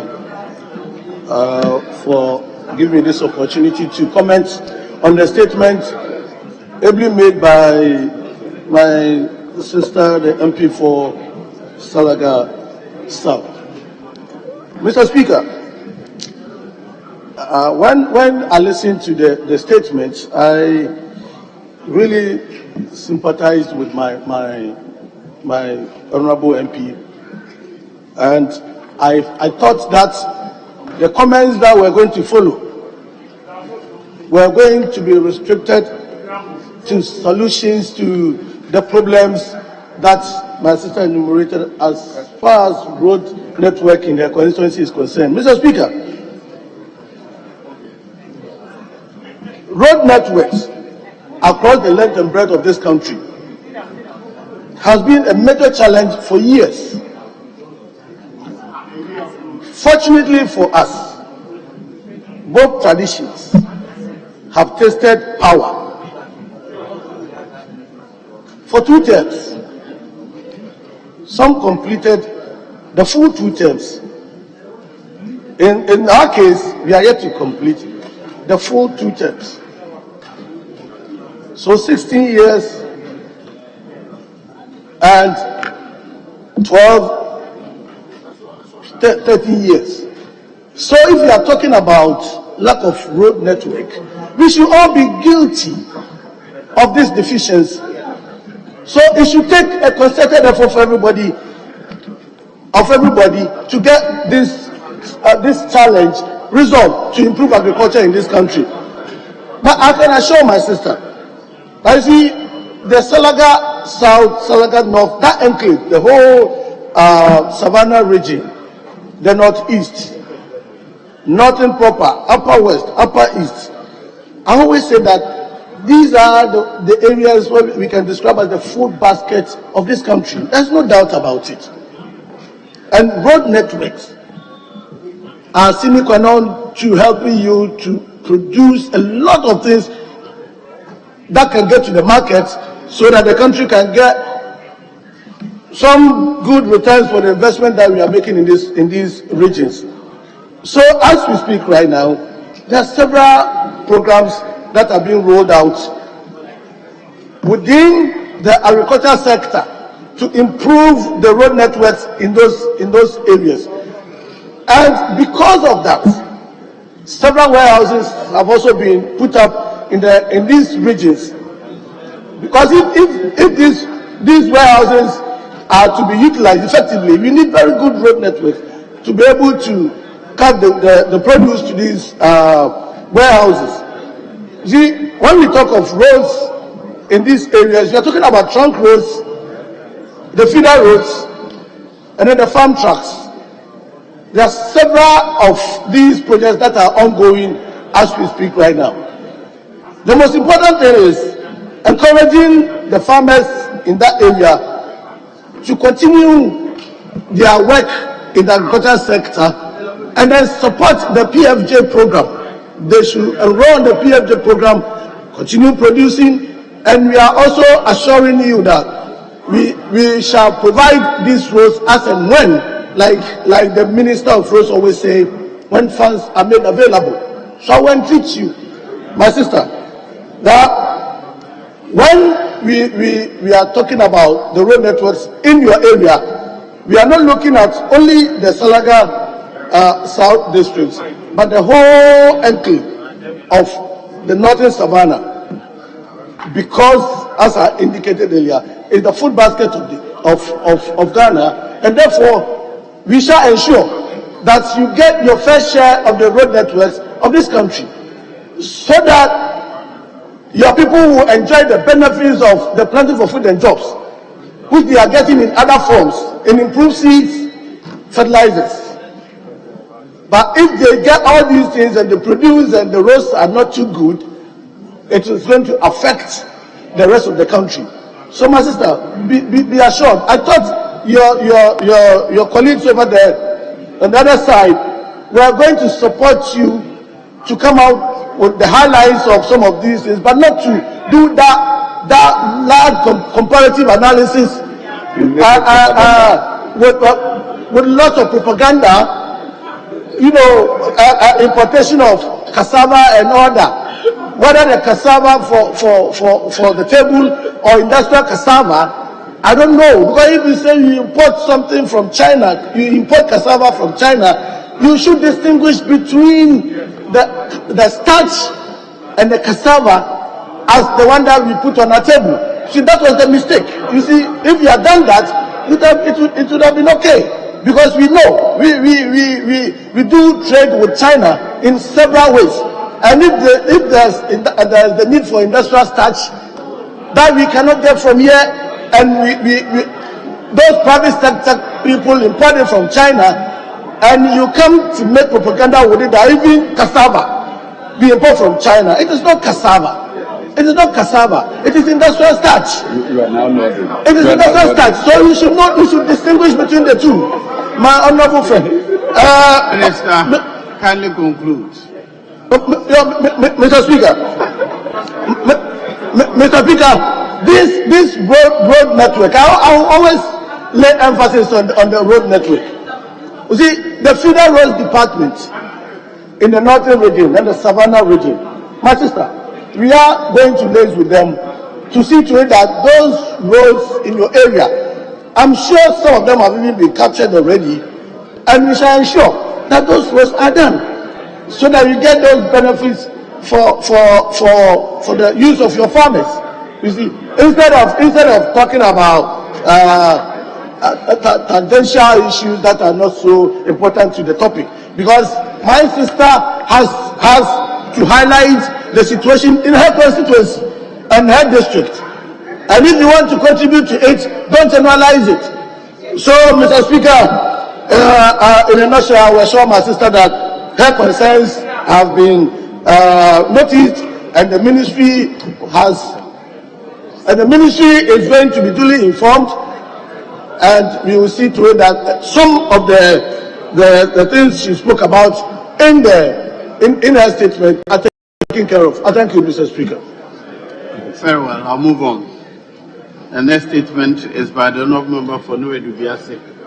Yes. It's a statement. Oh, very well, leader. Nearly. Yes. Right, Honourable Speaker, I thank you for the opportunity to make a few comments about a statement made by our colleague from Salaga South. Mr. Speaker, indeed, as one of my colleagues said, the most asked questions in this House relate to roads. and our colleague, the road minister, has consistently been diligent with the House by coming to answer the questions all the time. Mr. Speaker, the issues raised by Honorable Zuera, as others have said, are not peculiar to her constituency. Indeed, the data given by the ranking on agriculture suggests that even in our country, we produce a lot of food that cannot be transported to the centers that the food can be sold for the farmer to derive some income, to go back and plow back some of that into his or her cultivation.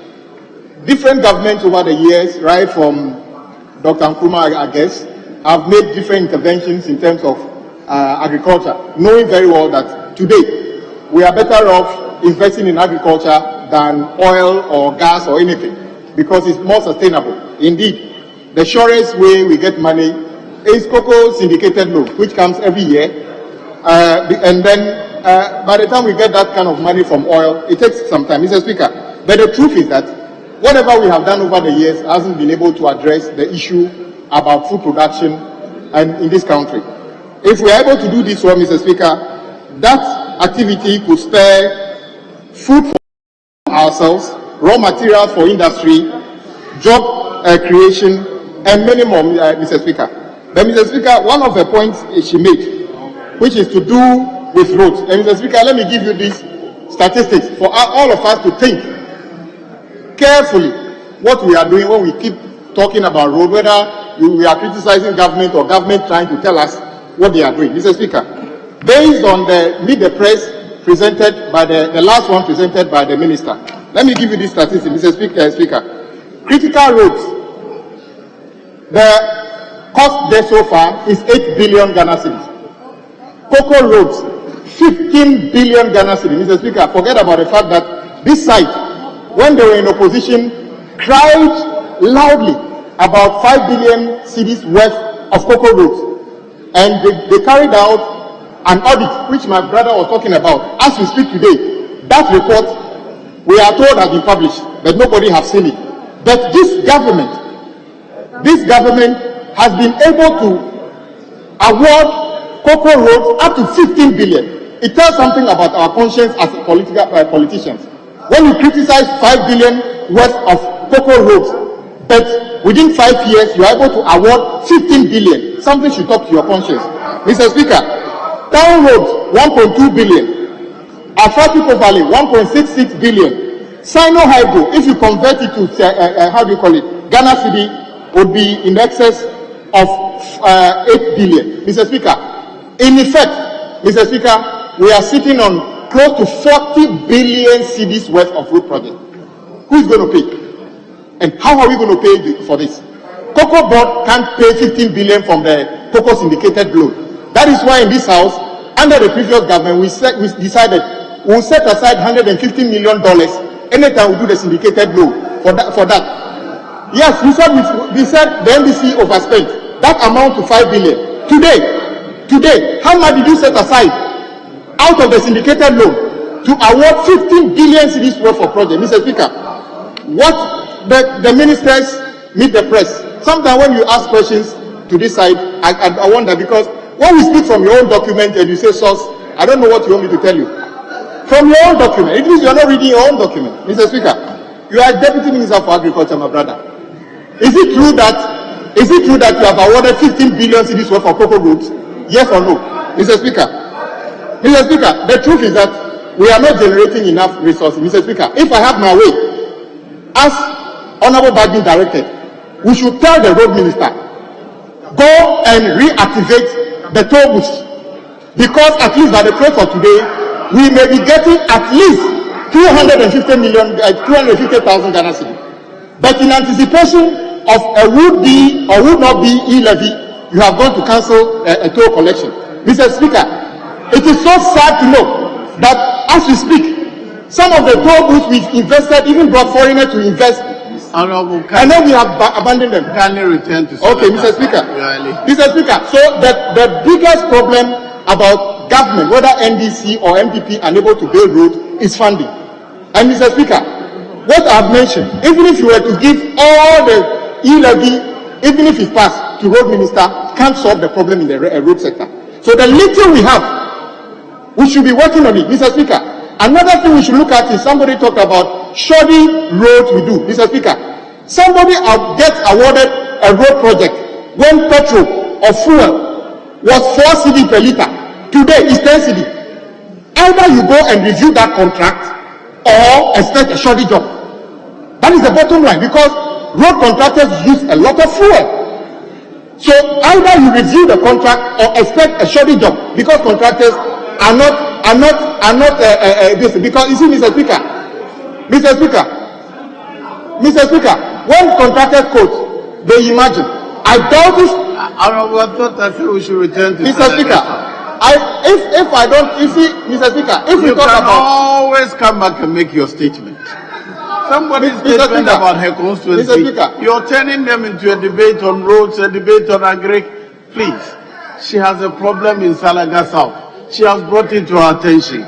All you have to say related to Salaga South and leave the others. You have always the space to come and bring your own statement. Mr. Speaker, just to let my colleague understand that the reason government is unable to do your roads have factors. And we in this house know the factors. And the factors are that, one, the funding for those projects are very scarce. So we can come here and ask questions and read statements over and over. If the source that fund roads are not there, we aren't going to do much, Mr. Speaker. And where are the sources? I was surprised when I read this document, Mr. Speaker. We know where the sources are, so move on. Mr. Speaker, let me conclude. It is very easy when you are in government to be defensive, or when you are in opposition to say it's none of my business. But Mr. Speaker, from where I stand, until we are truthful to ourselves by how we fund roads, you can do all Teva propaganda. You can call it Sino Hydro. You can call it critical roads. When you award 40 billion series of work, and in your budget the amount is 1.2 billion, you are not going to do enough roads. And it's upon this house for us to interrogate ministers now and ministers in the future, as the critical question about road is about funding, nothing else. We don't have lack of capacity of contractors or engineers. What we lack is sustainable way of funding roads. Otherwise, the road minister will continue to receive the largest question, give an answer you know is just a repeat of the answers Honorable Inusa gave, the repeat of an answer Honorable whoever gave, because they don't have the resources to do what we are asking them to do. Mr. Speaker, I thank you for the opportunity. Yes. Speaker, let me try and be brief. It's just unfortunate that some of our colleagues failed to stay in showing solidarity to our colleague. It was a genuine lamentation from our colleague, and yet some decided to go to town and to make some wild statement. Be it as it may, I want to agree with my colleague, especially the need for us to come to some agreement as a people in terms of funding. There is no government who wants roads to be left undone. Government that have come and gone, everybody has tried one way or the other to construct roads. But there is a real challenge, and all of us agree to it. I see former Deputy Minister of Roads, former ministers who are here, they all agree to it, that there's a genuine challenge of funding. Where do we get the money? Where will we get the money? And let's put everything aside. And here, I want to be less political about these statements. In the last 4 years, I want to challenge my colleagues. This MPP government has implemented more social policies, probably, than any other government in the history of this country. Speaker, I intend to stay at Salaga. I intend to stay at Salaga.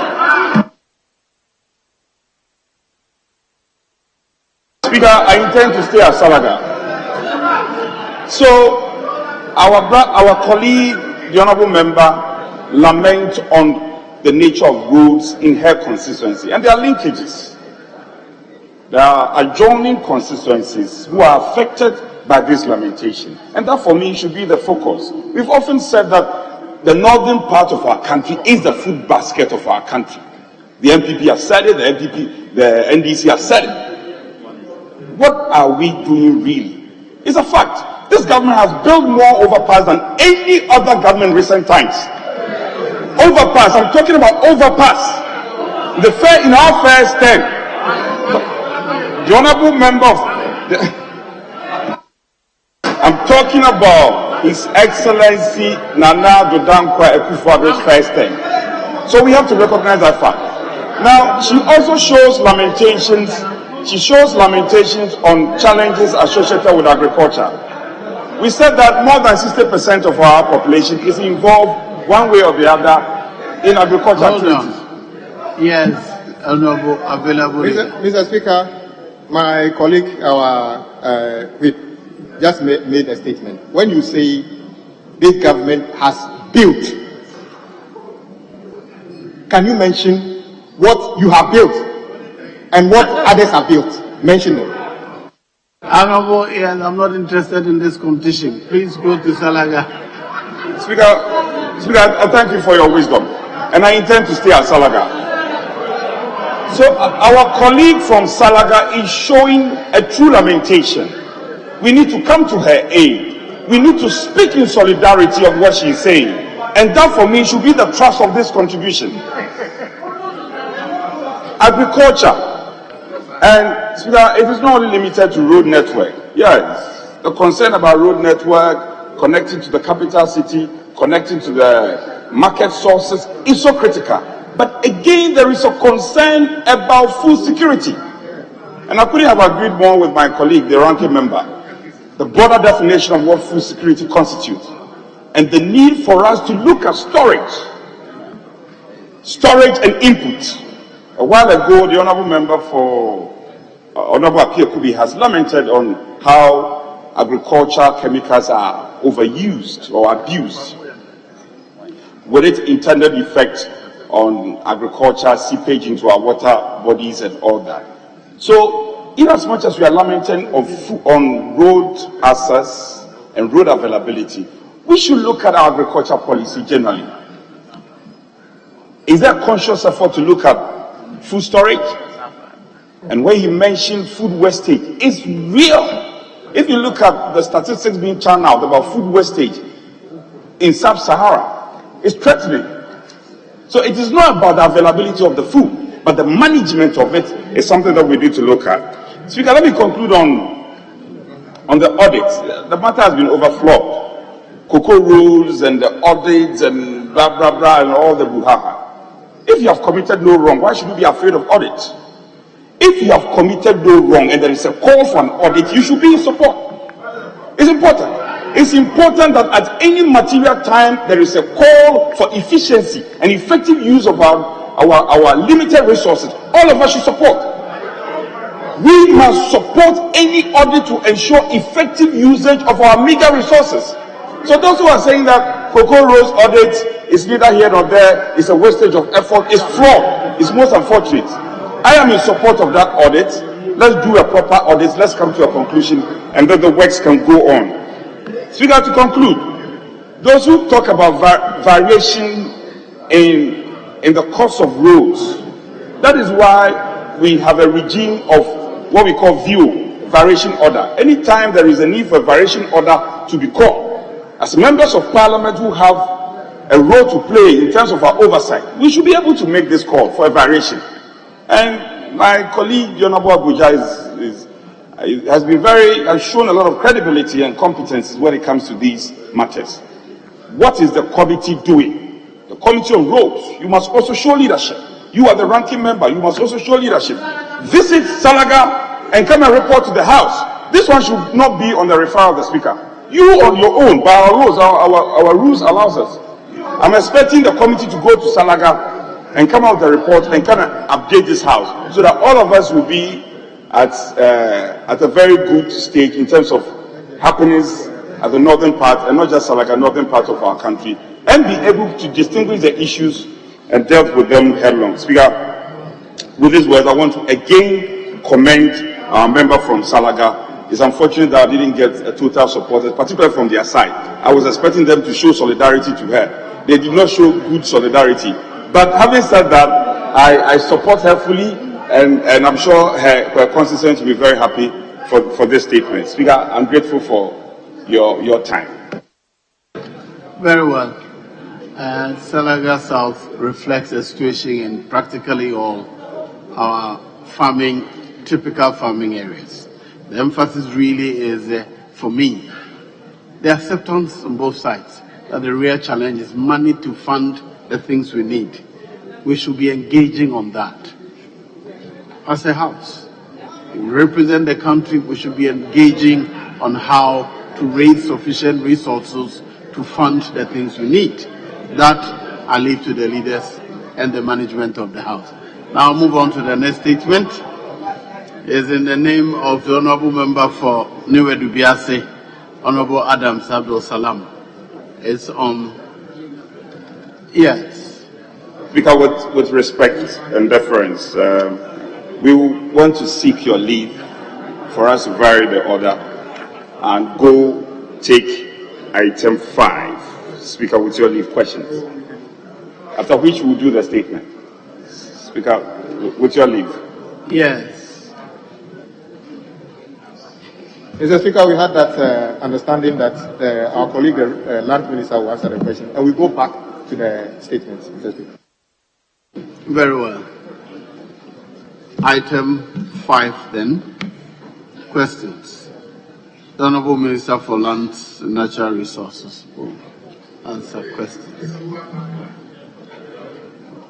Yes, Honourable Member for North.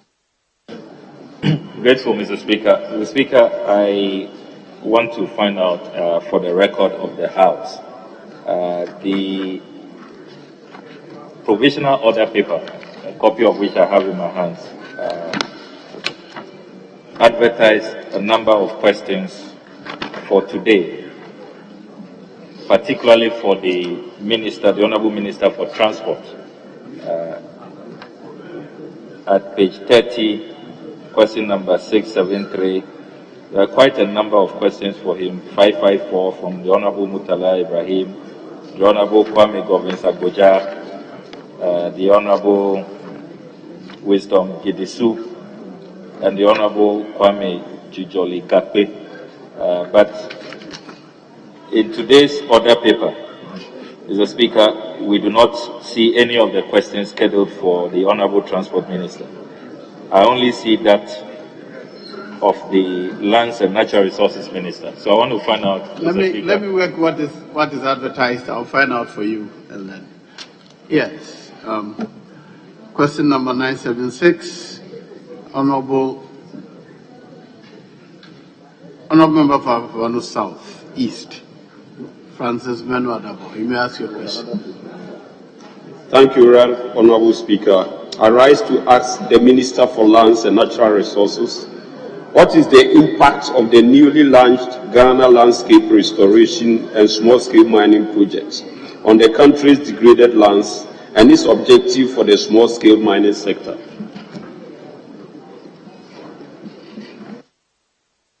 Yes, Honourable Minister.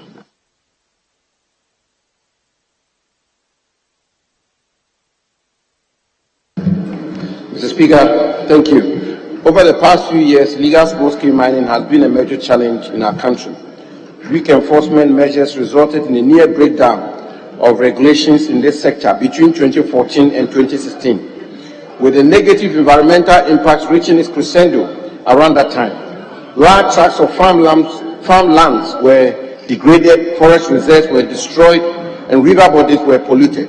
Indeed, there were fears that we may end up importing water if no action is taken, as reported by the state-owned Daily Graphic edition of March 17, 2014, and an Accra-based City FM report of February 28, 2016. The Speaker, since assuming office in 2017, the government of President Akufo-Addo has taken several measures to clean up the sector. One of such measures was the introduction of the Multi-Sectorial Mining Integrated Project, MMIP, to ensure the systematic and sustainable development of artisanal and small-scale mining in our country. Mr. Speaker, the Ghana Landscape Restoration and Small-Scale Mining Project is an activity under the MMIP. Its overall objective is to strengthen integrated natural resource management and increase benefits to communities in the targeted areas. The project targets 2 landscapes, the Northern Savannah landscape, including the Guinea Savannah Ecological Zone, the Sudan Savannah Ecological Zone, and the upper portions of the Traditional Ecological Zone, and the Cocoa Forest landscape, including parts of the Forest Ecological Zone and the Pra River Basin. It will build on the successes of the previous and ongoing schemes, such as the Sustainable Land and Water Management Project, the Forest Investment Program, the Youth in Afforestation Program, and the Green Ghana Project, all aimed at, among others, restoring our degraded landscape and sustainably managing our natural resources. Mr. Speaker, following Cabinet and this August House's approval, the project was duly launched virtually on 15 February 2022. The project will capitalize on land use planning for integrated landscape management to optimize land use, formalize artisanal and small-scale mining for sustainable mining, restore degraded lands, promote sustainable agriculture practices, and strengthen sustainable management of forest landscapes for biodiversity conservation and ecosystem services. It will help develop healthy ecosystems which play an important role in mitigation, adaptation, and resilience in the face of climate change. This will positively affect the cocoa industry and increase its impact on the country's GDP. The project also seeks to empower women and the youth to pick up roles in local level forest and landscape management activities and create better income generating opportunities. Over 250,000 people, including the youth, women, farmers, and artisanal miners will benefit from this scheme. The project will help boost post-COVID-19 economic recovery, create jobs, and secure livelihoods in some of the poorest parts of Ghana by focusing on agricultural productivity, ecosystem management, and sustainably sanitizing the small-scale mining sector. The project's core interventions focus on 1. Land use planning for integrated landscape management to optimize land use. 2. Formalization of artisanal and small-scale mining for sustainable mining. 3. Restoration of degraded lands for agricultural productivity. And 4. Strengthening of sustainable management of forest landscape for biodiversity conservation and ecosystem services. The land restoration component, which is jointly being implemented by the Ministry of Lands and Natural Resources and the Ministry of Environment, Science and Technology, will, among others, restore degraded lands in and around 22 forest reserves in 12 forest districts, namely in Praiso, Donkokrom, and Akim Odan in the eastern region, and Kawe, Bekwai, and Joso in the Ashanti region, Navrango and Boko in the upper east region, Tumu and Laura in the upper west region, and Bole and Bupe in the Savannah region. In total, 3,814 hectares of degraded forest reserves is expected to be restored, and 600 hectares of off-reserve degraded lands will be restored. The small-scale mining component of the scheme, on the other hand, will 1. Provide access to mineable lands for small-scale mining operations by prospecting block-out areas and thereby reduce the degradation of arable lands for mining purposes. 2. Review the legal framework for small-scale mining to allow proper regulation of the sector. 3. Provide training for miners and regulators on best practices towards achieving sustainable mining. 4. Mainstream small-scale mining into the Extractive Industry Transparency Initiative (EITI) reporting. 5. Enhance traceability of gold and value addition of gold marketing through assaying. 6. Restore river bodies affected by mining by engaging 200 river guards to desilt, protect, and preserve our river bodies. 7. Reclaim mined-out lands in forest and off-forest zones and revegetate them for post-mining economic use like agriculture and forestry. And 8. Provide alternative livelihood programs for mining communities. Mr. Speaker, through these projects and the several other policies being implemented by government, we will realize the vision of President Akufo-Addo by constructing here in Ghana a viable, sustainable, orderly and environmentally sound small-scale mining industry. I thank you, Mr. Speaker. Yes, Honourable Member. Mr. Speaker, I'm okay. No supplementary question. Yes, Honorable Deputy Minister. Yeah. Thank you, Mr. Speaker. Mr. Speaker, from the minister's answer, he mentioned some communities that are going to benefit from this forest restoration project. And I remember I put in an application for my district, and I want to find out if there's any way that Masu Edubia constituency, that's Amasia South District, that has a lot of such challenges, will be included in this project. Amasia South District, the Masu Edubia constituency.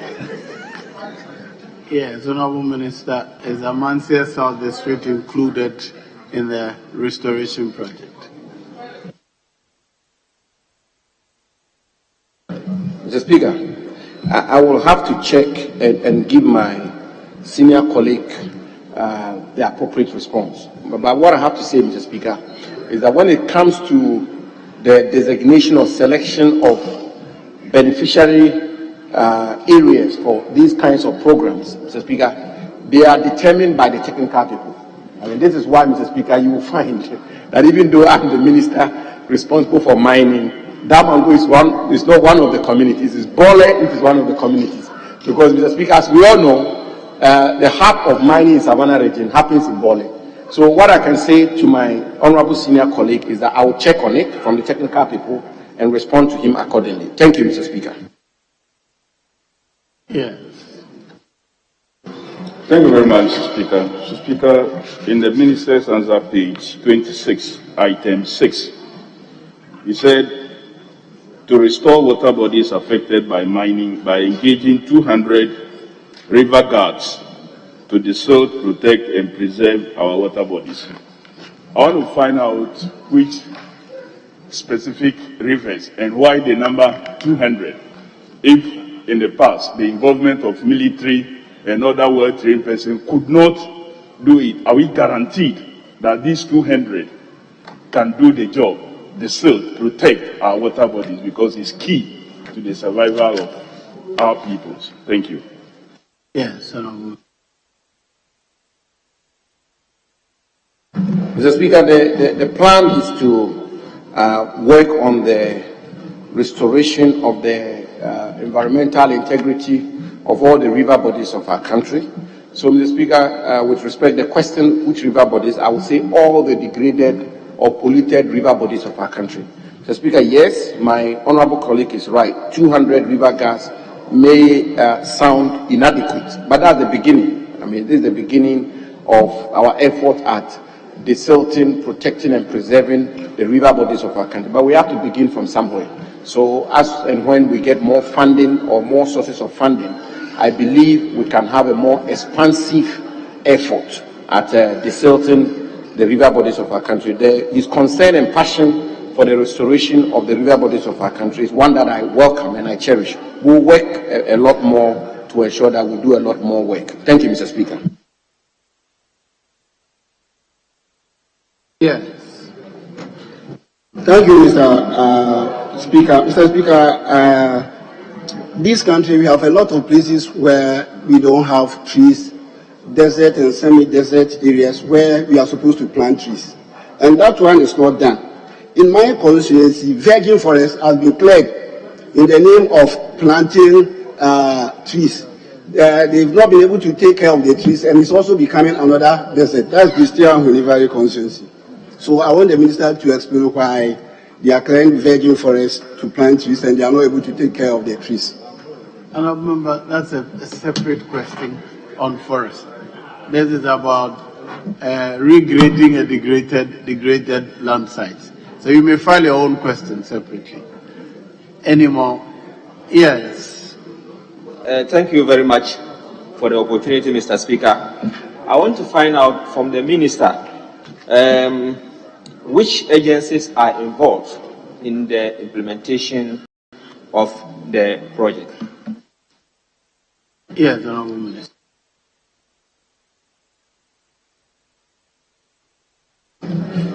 Thank you, Mr. Speaker. Mr. Speaker, there are several agencies involved in the implementation of this program, but the main ones, the main agencies who are going to be involved are the Minerals Commission, the Forestry Commission, and the Environmental Protection. Thank you, Mr. Speaker. Very well. I'll proceed with the next question. It's in the name of the Honourable Member for Pro East, Dr. Kwabena Donko. Thank you, Mr. Chairman. Mr. Chairman, thank you, Mr. Speaker. I'm just coming from a committee meeting, so forgive me. Mr. Speaker, I rise to ask the Minister responsible for lands and natural resources what plans and policies are either being implemented or being developed to generate value-adding employment in the timber industry. Yes, Honourable.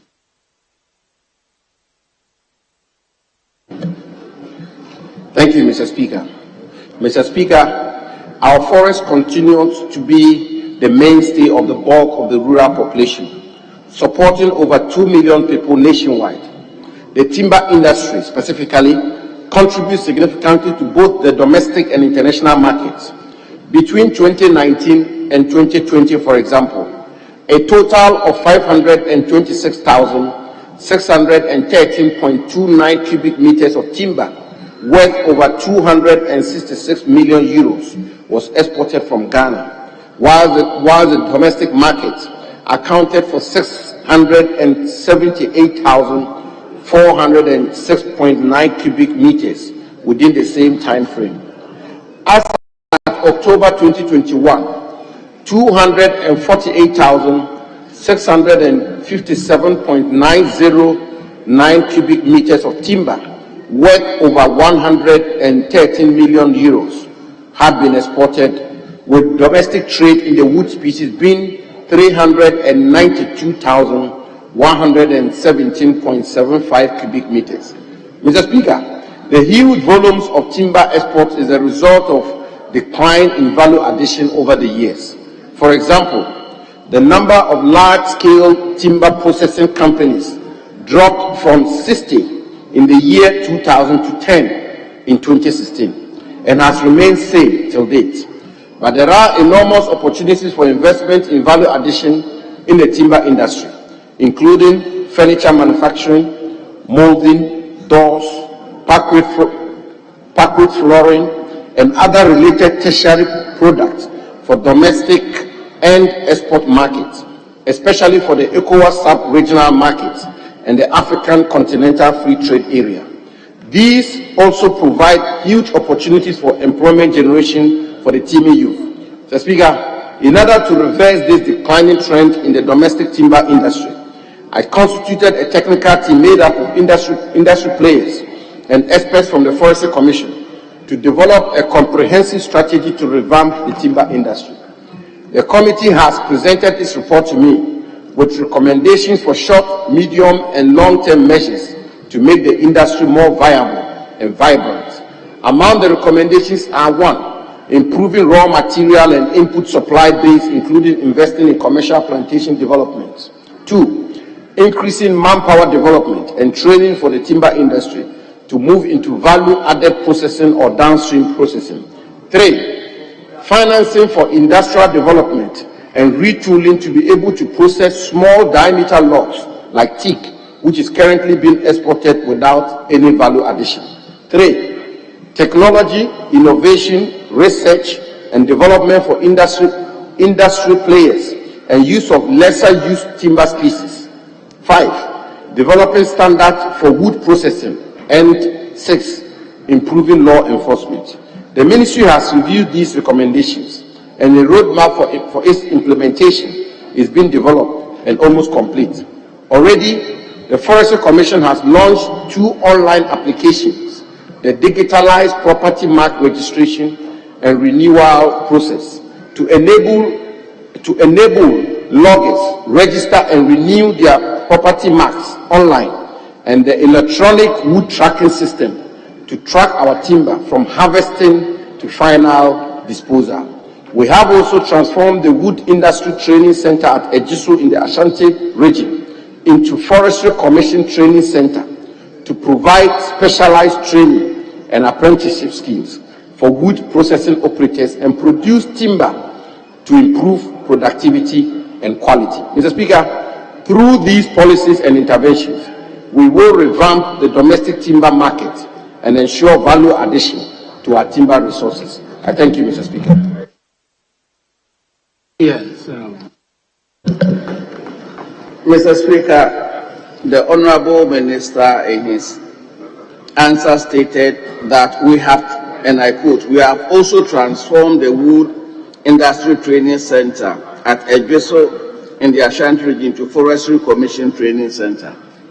Mr. Speaker, the Wood Industry Training Center is very specific to the wood industry. And if you transform it into the Forestry Commission Training Center, and the Forestry Commission's mandate is broader, how does this impact positively on the wood industry, which is the subject of this particular question? Yes, Honorable Minister.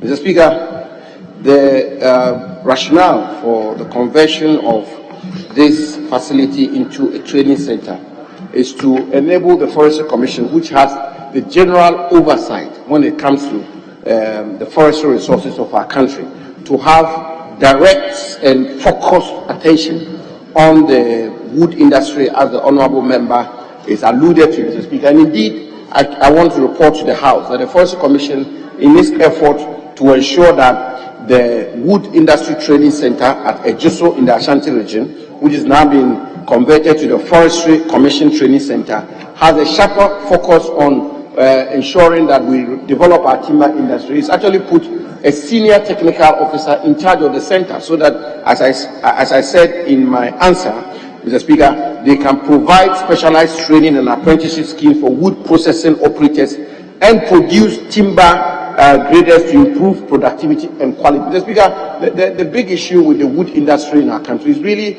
about value addition, and the value addition component of it requires expertise and skills, Mr. Speaker. I've just been, it's been reported to me at the ministry that, for instance, Ghana is the lead producer of teak in the whole world, and yet we export 90% of our teak to India and Vietnam, Mr. Speaker. And the question I ask is that why do we export teak when we are the lead producer of teak in our country? It is simply because, Mr. Speaker, we lack two things. We lack the expertise, we lack the training, and we lack the financial muscle to be able to import and build the sawmills and the teak processing industry, which has the state-of-the-art equipment. So, Speaker, this is why I said we've put together a technical team. They brought their recommendations. I appreciate the passion of my senior colleague in the House in this sector, because it's a very important sector. It can generate jobs, thousands and millions of jobs. So, Speaker, I want to assure the House that we are working around the clock to build the wood industry in our country. Thank you, Mr. Speaker. Mr. Speaker, I ask the Minister, in trying to rebuild our timber industry, and I say rebuild because historically, if you look at Ghana's export in 1921, for example, three commodities accounted for 90% of all our exports: cocoa, gold, timber, and they were largely exported, in fact, wholly exported in 1921 in their raw state. Our timber industry has been on decline for a while now. It is not just during this administration, but it's been on decline for a while now. In trying to revamp the timber industry, are we looking at introducing new species of trees that are fast growing and that can replenish our forests, but with commercial application in the short to medium term? Thank you, Mr. Speaker. Yes, Honourable Minister. Thank you, Mr. Speaker. Mr. Speaker, my honorable senior colleague is right in his analysis. The timber industry is in rapid decline over the years. I mean, there's no two ways about that. But, Mr. Speaker, the reason why the timber industry is declining, essentially two reasons. The first is that, Mr. Speaker, to begin with, we are running out of stock. So even the raw material for the industry itself is depleted. And, Mr. Speaker, it's depleted because of the policies we've implemented over the years. The omissions and commissions, the actions and inactions over the years. And, Mr. Speaker, this is probably not a forum to get into details, but over the years, we have exploited our timber resources unsustainably. We grant compartments indiscriminately, and the harvesting is done indiscriminately, and there is no replenishment when we harvest. So that's the first problem. And, Mr. Speaker, I've been reliably informed by the technical wing of the ministry that perhaps with the exception of, I think, the Ahafo region of our country, literally all the timber regions of our country, Ashanti, Eastern, and the rest, have run out of stock. They just don't have the wood species again. Then the second one is the lack of investment. So the booming timber industry of the 1921s he talked about, and the 1930s and 40s and over the years, that industry has changed dramatically. The industry is moved on. The industry has left our country. They no longer use the kinds of equipment which are being used in the sawmills in this country for the timber industry. So these are the two main factors which has resulted in the decline in the timber industry. But to resolve that, Mr. Speaker, it's not so different with resolving the other sectors of our national lives. Our role as a government ought to be to put in place policies to ensure that the commercial plantation people he talks about feel encouraged and get attracted to the sector. Mr. Speaker, like every sector, if the policies are not adequate and the policies are not incentivizing enough, nobody will get into it. So our program is to ensure that we roll out the relevant policies so that we can have commercial timber plantations in our country, we can have proper investments in the industry, bring in the good equipment and the rest, so we can revamp the industry. That's exactly what we are doing. Thank you, Mr. Speaker. Yes. Thank you, Mr. Speaker. Mr. Speaker, since independence, timber contractors have had to pay for replanting. There has been a fee that contractors pay for replanting. But the Ghanaian state has woefully failed to utilize the fees to do the proper thing, replant. Can the minister assure us that going forward, the Ghanaian state, beginning with Forestry Commission, will effectively and efficiently utilize whatever fees it receives for replanting and ensure that at least we leave a sufficient forest cover for future generations? Thank you, Mr. Speaker. Yes, Honourable Minister. Thank you, Mr. Speaker. Mr. Speaker, I can give the House that assurance that we will work to ensure that the fees that are collected by the Forestry Commission for replanting actually is deployed for replanting.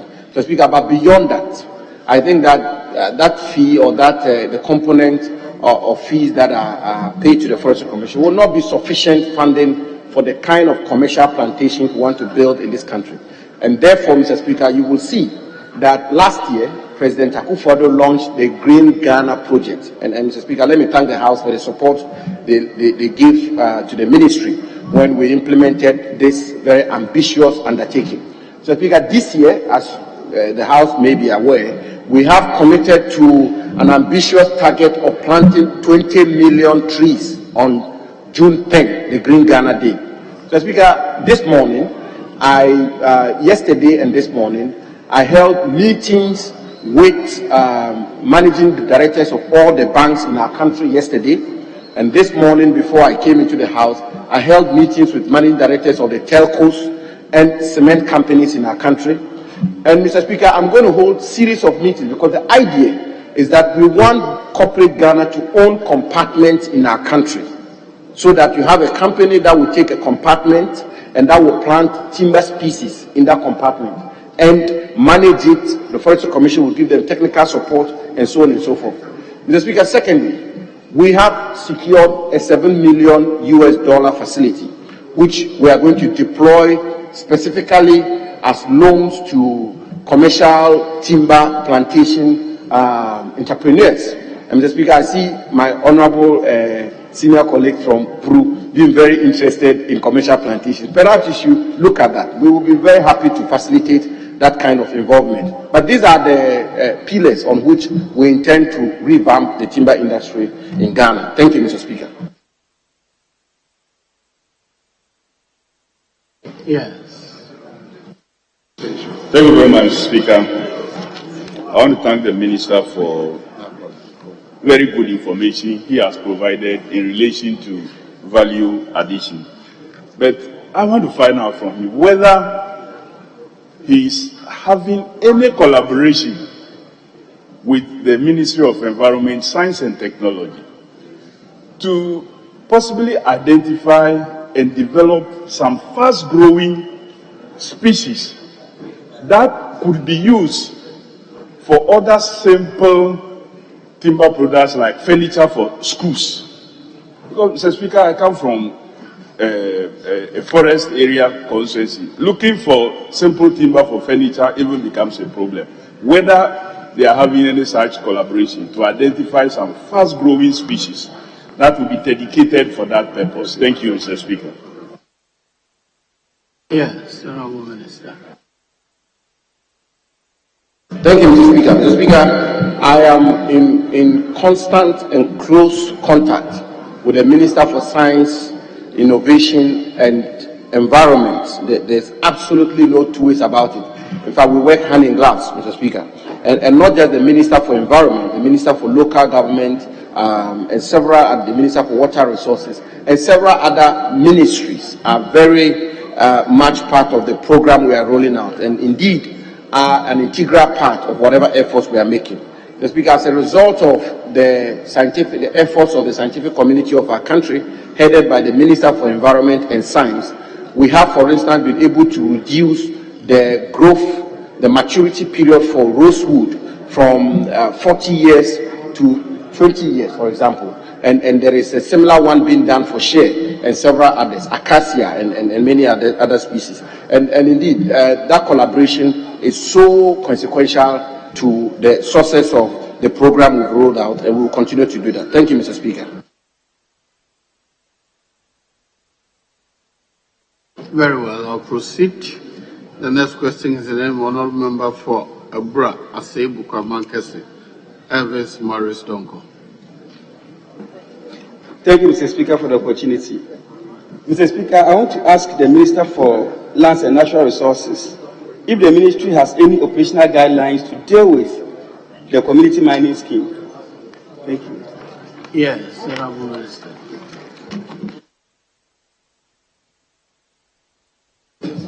Mr. Speaker, the community mining scheme was rolled out by the government of President Akufo-Addo in 2019 as a substitute for illegal small-scale mining. Its aim is to provide members of the community the opportunity to engage in responsible, viable, sustainable, and environmentally sound mining for the benefit of the community. In 2020, 20 community mining schemes were commissioned in 14 mining districts across the country. In 2021, we revamped the community mining scheme, and we have since reformed and clarified the legal, policy, and operational framework of the scheme to provide a clear pathway for responsible and sustainable small-scale mining with community ownership. Working with the Minerals Commission, we have developed an operational manual setting standards and guidelines which all community mining schemes must meet and or comply. The small-scale and community mining operational manual was launched by my supportive Deputy Minister and Member of Parliament for Takwa Insuyem Constituency, Honorable George Mrekutuka, on Friday, 5th November 2021 at Takwa in the Western Region. The overall objective of this 32-page operational manual is to ensure that community mining schemes operate in a safe and healthy environment and that their operations are sustainable and environmentally sound.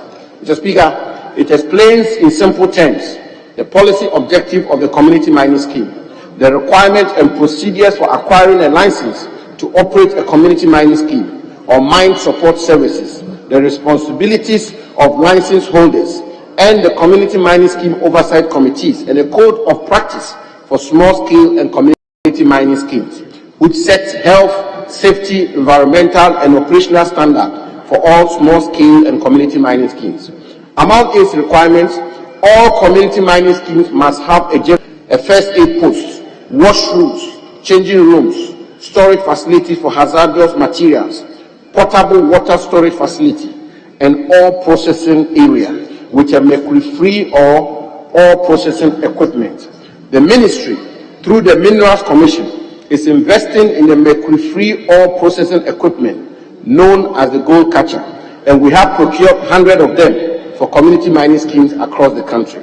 Mr. Speaker, we are determined to make the community mining scheme the model of small-scale mining, not only in our country, but also across the continent, and will not stop short of anything to achieve this goal. I thank you, Mr. Speaker. Yes.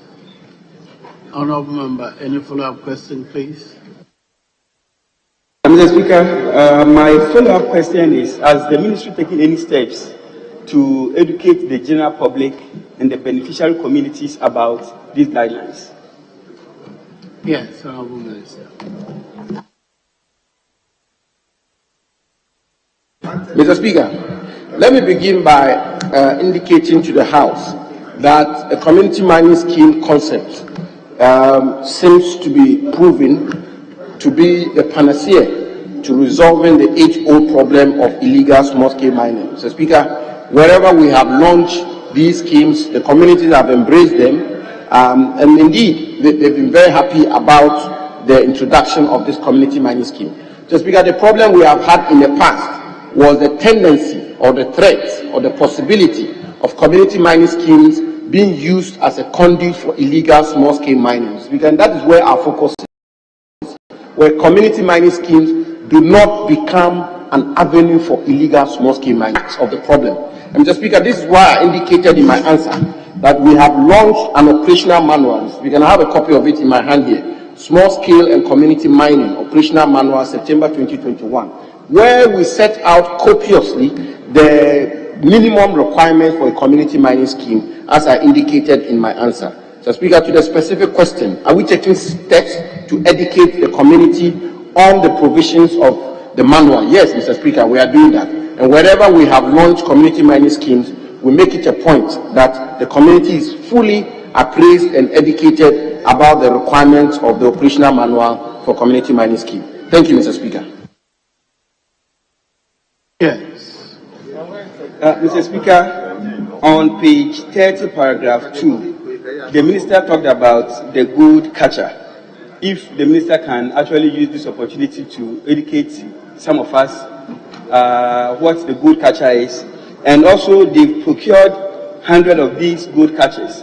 Mr. Speaker, I want to know approximately about how many small-scale miners is this gold catcher helping or supporting? Yes, Honourable Minister. Mr. Speaker, the gold catcher is a very important equipment if you want to regulate small-scale mining efficiently. And Mr. Speaker, for community mining to be successful, the gold catcher is so consequential. The reason is that, Mr. Speaker, for those of you who are familiar with the gold processing arrangement, small-scale miners pay the processes they use to extract gold from gold ore. The success rate of the extraction is about 40% as we speak today. So if a small-scale miner were to use mercury to extract gold from a gold ore, his or her recovery rate is 40%. So for an ore, the gold that is in the ore, the amount of gold they can extract with mercury as we speak today will stand at 40%. And Mr. Speaker, I'm not even dwelling on the Minamata Convention, which we are parties to, and which requires us to be a country where mercury is not used for gold extraction. And so the mercury-free gold equipment, the gold catcher, the recovery rate for this equipment is about 90 to 95%. So, Speaker, so the difference is huge. which will mean that if you were to provide a community mining scheme or a small-scale miner with a mercury-free gold processing equipment, the gold catcher, you are providing him with an equipment which will make his recovery rate 90 to 95%. And that will mean that less mining, more gold. And that obviously is a big intervention, and it will make a lot of difference in respect of our efforts at regulating small-scale mining in our country. We procured 100 so far, Mr. Speaker. Our program is that by the end of 2022, we would have rolled out 50 community mining schemes across the country, and each community mining scheme should have a mercury-free gold catcher. And indeed, the provision of a mercury-free gold catcher is a condition precedent to the launching of a community mining scheme. That is what we are insisting on. And then the extra 50 will be given to other small-scale mining entrepreneurs so that we can regulate small-scale mining in our country. Thank you, Mr. Speaker. Yes. Thank you, Mr. Speaker. Mr. Speaker, my last question on this is I want to find out from the minister, with the 100 gold catchers procured so far, has any of these equipment been installed in any of the communities that you are dealing with? Yes, Honourable Minister. Mr. Speaker, about 20 of the gold catchers have been installed already, and Mr. Speaker, the impact it is making is huge. Thank you. Yes, Bole Bamboy. Mr. Speaker, I'm grateful. Mr. Speaker, it's true that Tenga benefited from this gold catcher machine. I want to find out if the minister will provide more, because for now it seems it's been effective. Can he give us an assurance that he'll give us at least one additional gold catcher? Thank you. Honourable Minister, he says he wants one additional more. Have you covered everybody? Have you given Bekwa any yet? Yes. Can you assure them that you give them one more? Mr. Speaker, thank you very much. Mr. Speaker, my friend should help us pass the e-levy, and we can provide them with a lot more gold catches. Mr. Speaker, as you know, as my honourable colleague from the Savannah region will attest, Tenga, which is a major mining community in his constituency, is being provided with a mercury-free gold catcher. Mr. Speaker, and as he will attest also, we are building a brand new state-of-the-art regional office of the Minerals Commission in Bole in his constituency to regulate small-scale mining. Let's pass the e-levy. I will give you more gold catches. Thank you, Mr. Speaker. Yes, Old Tafo. Thank you, Mr. Speaker. I would want to ask the Minister for Lands if we have the best of his assurances that foreigners will not be allowed to take over the community mining scheme. And of course, the licensees who allows foreigners to engage in it, what punishment is there to be meted out to them? Yes, Honourable Minister. Thank you, Mr. Speaker. Mr. Speaker, that is a very important intervention by my honourable colleague. The law is very explicit. Foreigners are not permitted to participate in the small-scale mining industry in our country. And Mr. Speaker, one of the main, if not the most important requirements for community mining schemes is that foreigners are not allowed to participate in community mining schemes in our country. Mr. Speaker, and the involvement of foreigners in small-scale mining and the impact it's had on our environment is a matter that is been well reported on. I can assure my colleague that we will employ our best endeavors to ensure that foreigners are rooted out of the small-scale mining industry generally and the community mining scheme we are implementing in particular. Thank you, Mr. Speaker. Thank you, Mr. Speaker. May I know from the Minister if the gold catchers are given out free to the miners? Yes, Honourable Minister.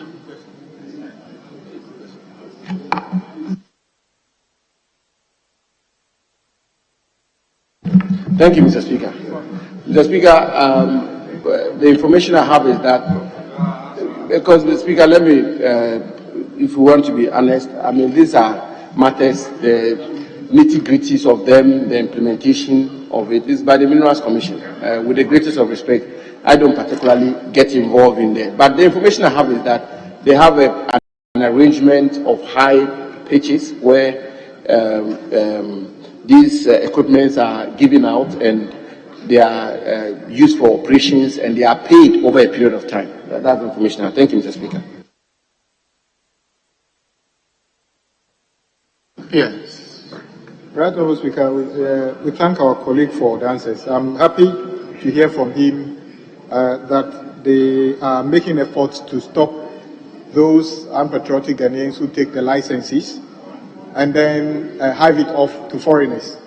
Last week, similar questions was asked to the fisheries minister because all international organizations query Ghana for not doing enough by stopping Chinese trawlers from fishing in our waters. In her answer, he just says, we gave them the license we gave, we didn't give to Chinese, and then left it there.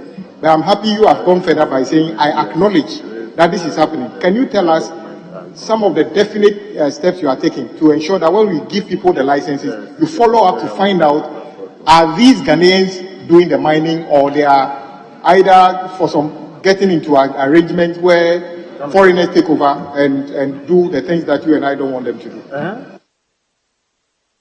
Yes. Thank you, Mr. Speaker. Mr. Speaker, the issue of foreigners being involved in small-scale mining, much of it really depends on enforcement, supervision, and monitoring. Mr. Speaker, and it's not different from several other sectors of our national life. It's just the question, as my honorable colleague rightly pointed out, that when the license is granted, there should be a framework or a mechanism for monitoring. The agency of state that is responsible for regulating mining in our country is the Minerals Commission. And the Minerals Commission has an inspectorate division. Mr. Speaker, the state of the inspectorate division of the Minerals Commission in recent times is indeed appalling.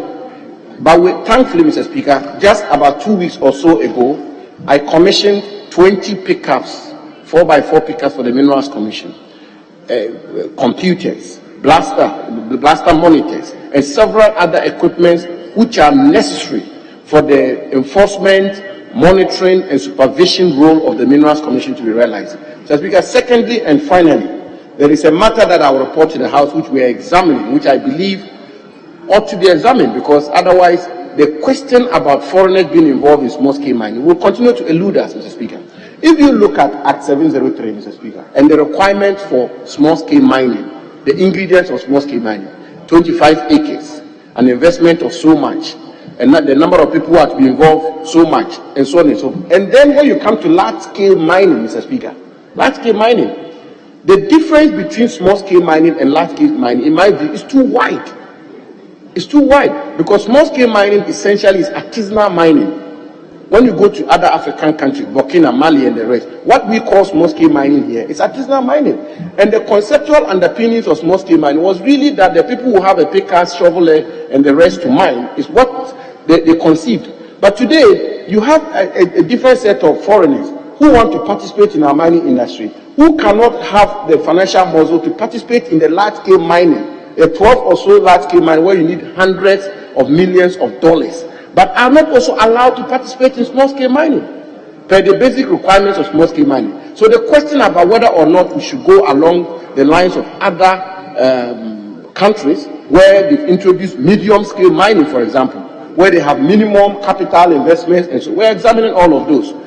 But the direct answer to your question, Mr. Speaker, is that enforcement for the time being, in the short term, but in the medium term, we have to examine the whole regime of small-scale mining in our country. Thank you, Mr. Speaker.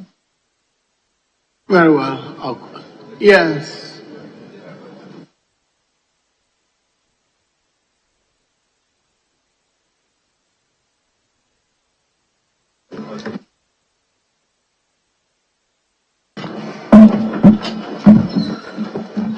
Thank you, Mr. Speaker.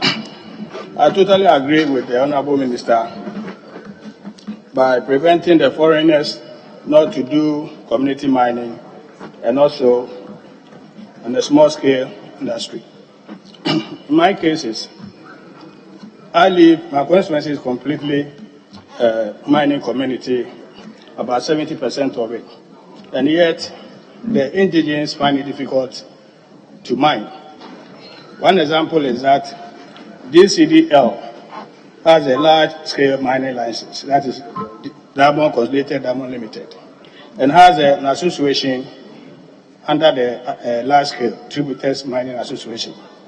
Almost a week now, the military has besieged some of the mining sites, asking them to leave their mining sites.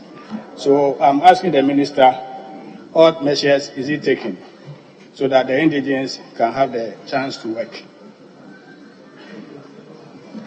Did you get the question? Very well.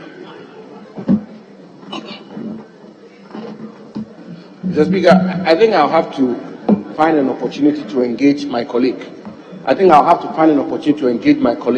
For us to be able to fashion out a solution to his constituency-specific problem. Speaker, because essentially what he's saying is that his constituents are unable to mine. What will I do to ensure that they mine? I will engage you, my friend. Thank you very much. Very well. I'll move on. The last question is also in the name of the Honourable Member for Albura Asebu Kamankesi. Question 1039. Thank you, Mr. Speaker. Mr. Speaker, I want to ask the Minister for Lands and Natural Resources the new measures adapted to enhance local content in the procurement of goods and services, and which areas have now been preserved for Ghanaians. Thank you. Yes, Honourable Minister. Mr. Speaker, under Article 2576 of our National Constitution, our mineral resources are, quote, the property of the Republic of Ghana and shall be vested in the President on behalf of and in trust for the people of Ghana, end quote. The President therefore holds our mineral resources as a trustee for the people of Ghana. Accordingly, Mr. Speaker, the exploitation, utilization and management of these resources must inure to the benefit of the people of Ghana, the true owners of the resources. One of the ways of ensuring that the mining industry benefits the people is the existence of an effective local content policy. Government's overall policy objective for the mining sector is thus to build a viable, sustainable, indigenous, and environmentally sound mining industry with strong local content participation. Pursuant to this vision, in 2020, we promulgated the Minerals and Mining Local Content and Local Participation Regulations 2020, LI 2431, to, among others, promote job creation through the use of local expertise, achieve some minimum local level and in-country spend for the provision of goods and services, maintain a degree of participation for Ghanaians and Ghanaian companies in the mining industry, value chain, and develop capacities in the mining industry value chain through education, skills transfer, and expertise development, transfer of technology and know-how, and research and development schemes.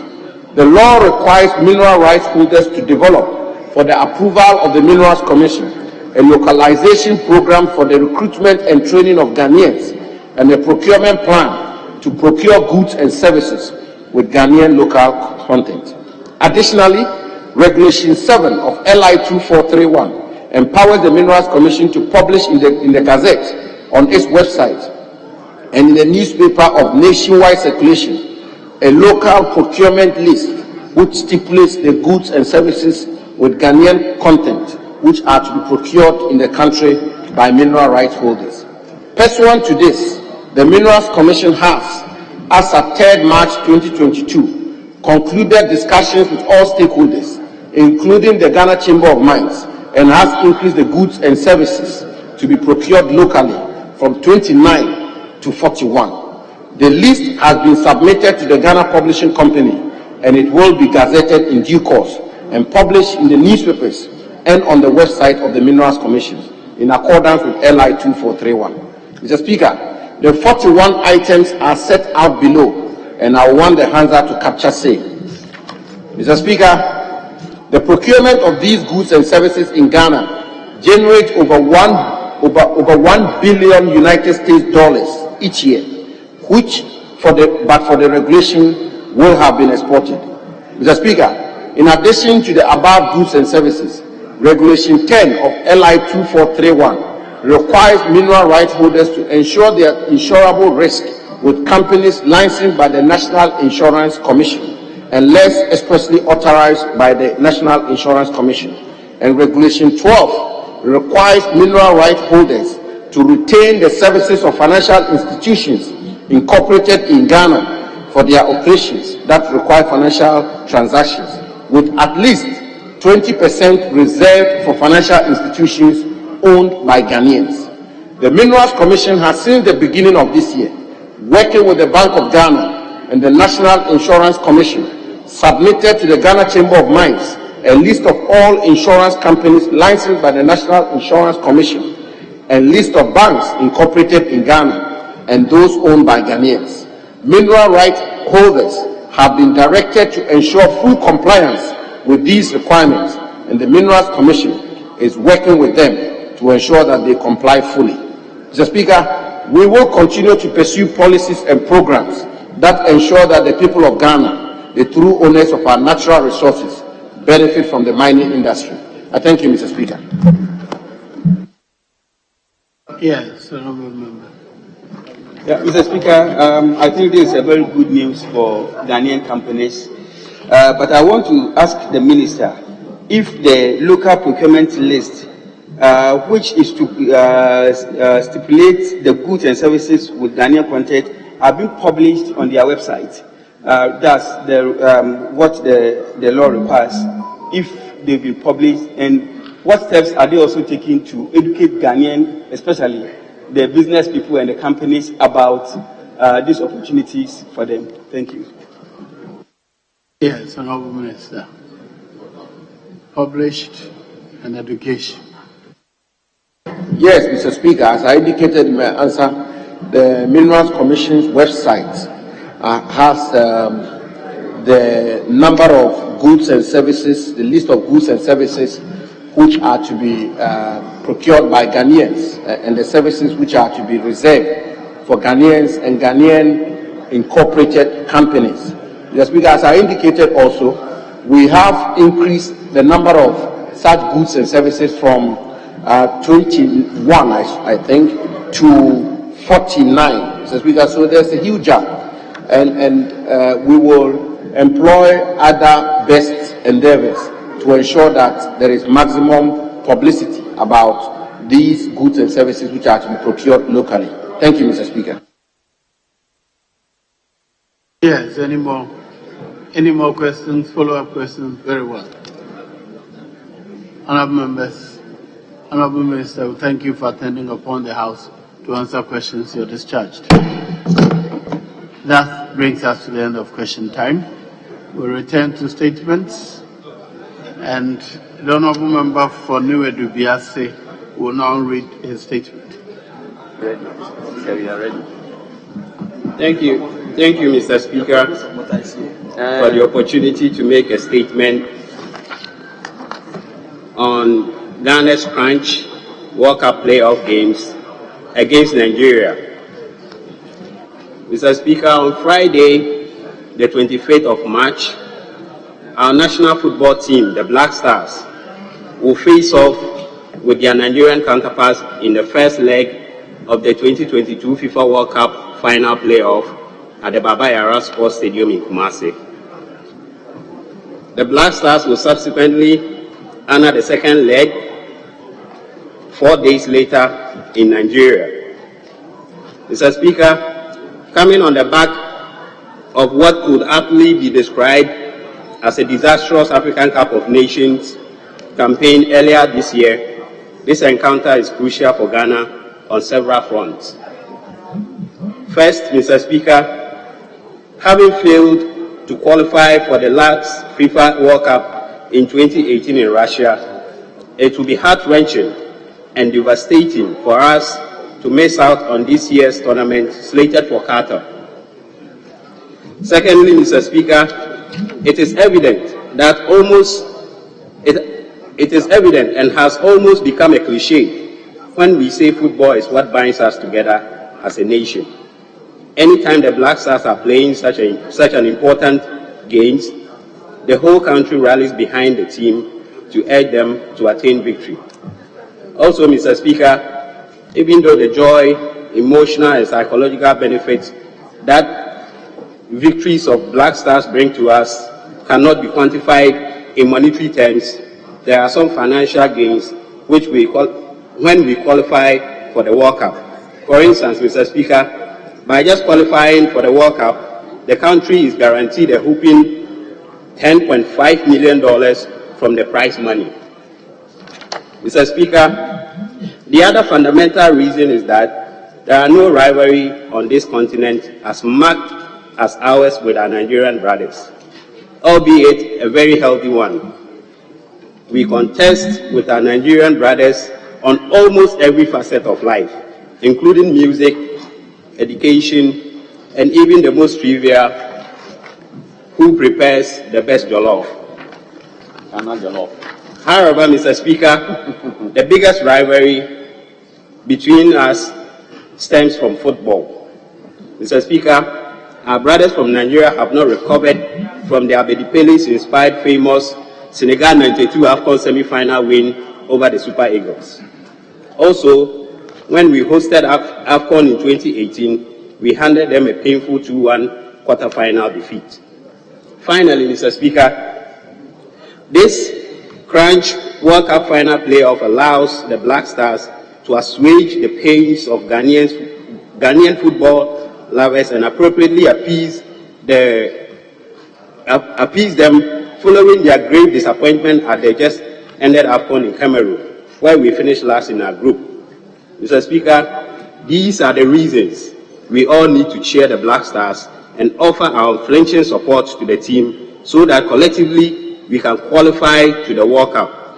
Mr. Speaker, the only worrying aspect of our preparation towards this crucial game is the seemingly lack of openness in player call-ups for this important encounter. Mr. Speaker, the tradition is that 3 weeks to every international football match, selections would be announced to the general public. Mr. Speaker, this is not the case for this game because until yesterday, the squad for the game had officially not been released. Mr. Speaker, I do not know the reason behind this decision, but I hope it is in the best interest of the Ghanaian football fans. Mr. Speaker, with proper player selection, preparation and mindset, there is no reason we cannot beat Nigeria and make it to Qatar this year. Thank you for the opportunity, Mr. Speaker.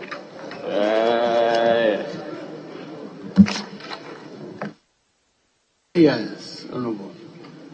Thank you very much, Mr. Speaker.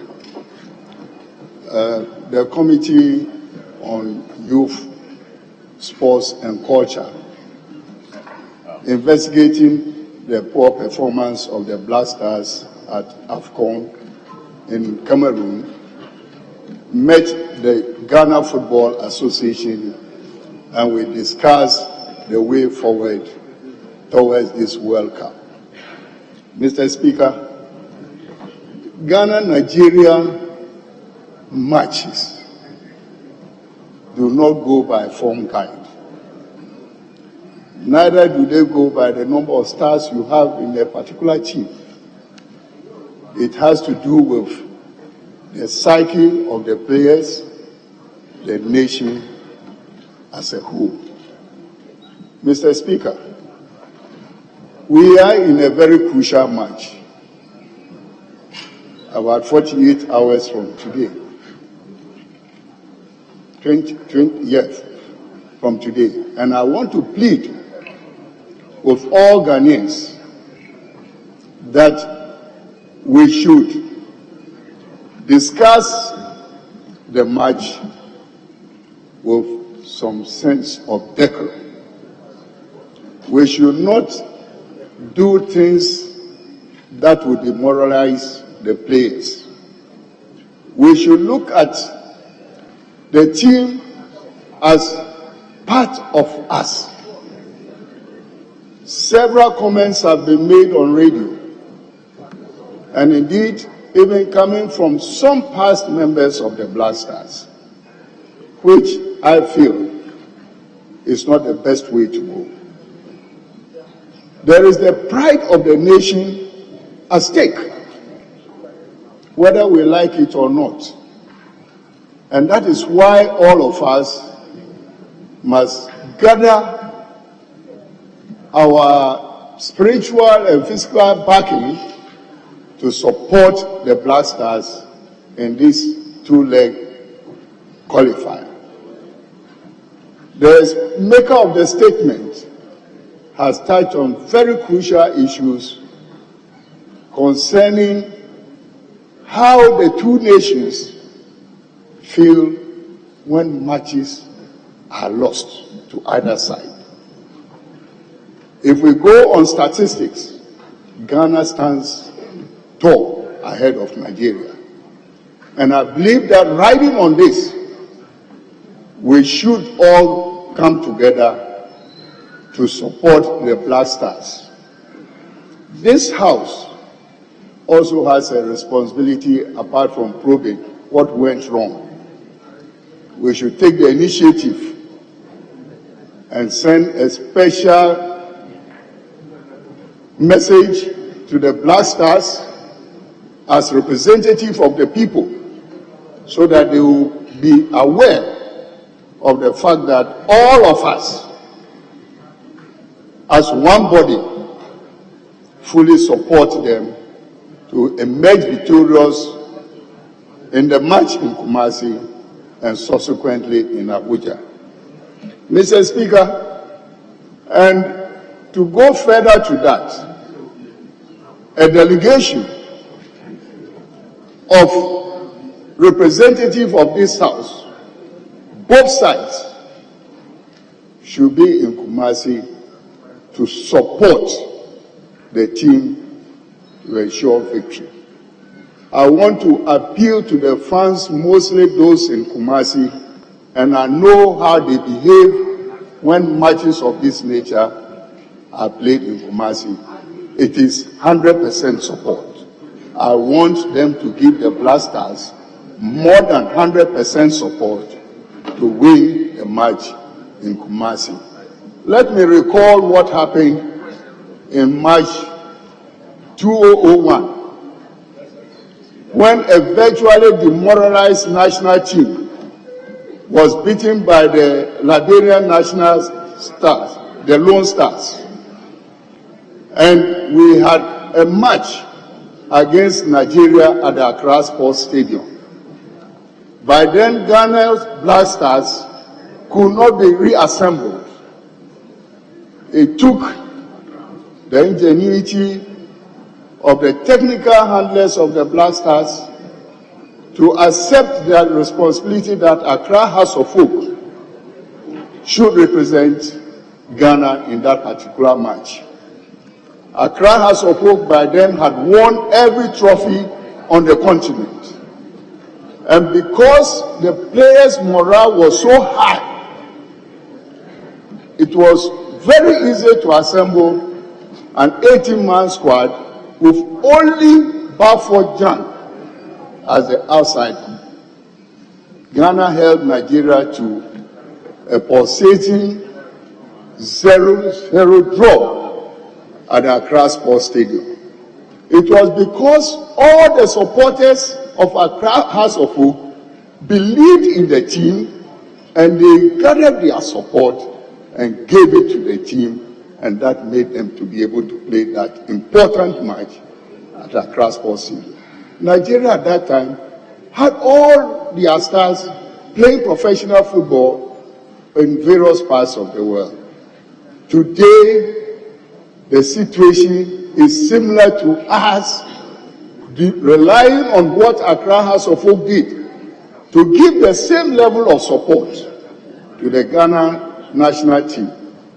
Support for the players, both spiritually and physically, is very, very important. Mr. Speaker, I want to thank the maker of the statement once more for coming up with this beautiful statement to urge all of us to support the Black Stars. Thank you very much, Mr. Speaker, for giving me the opportunity.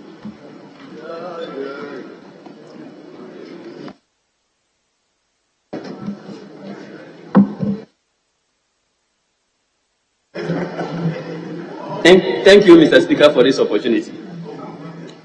Mr. Speaker, the Black Stars is the passion of our country. Thank you.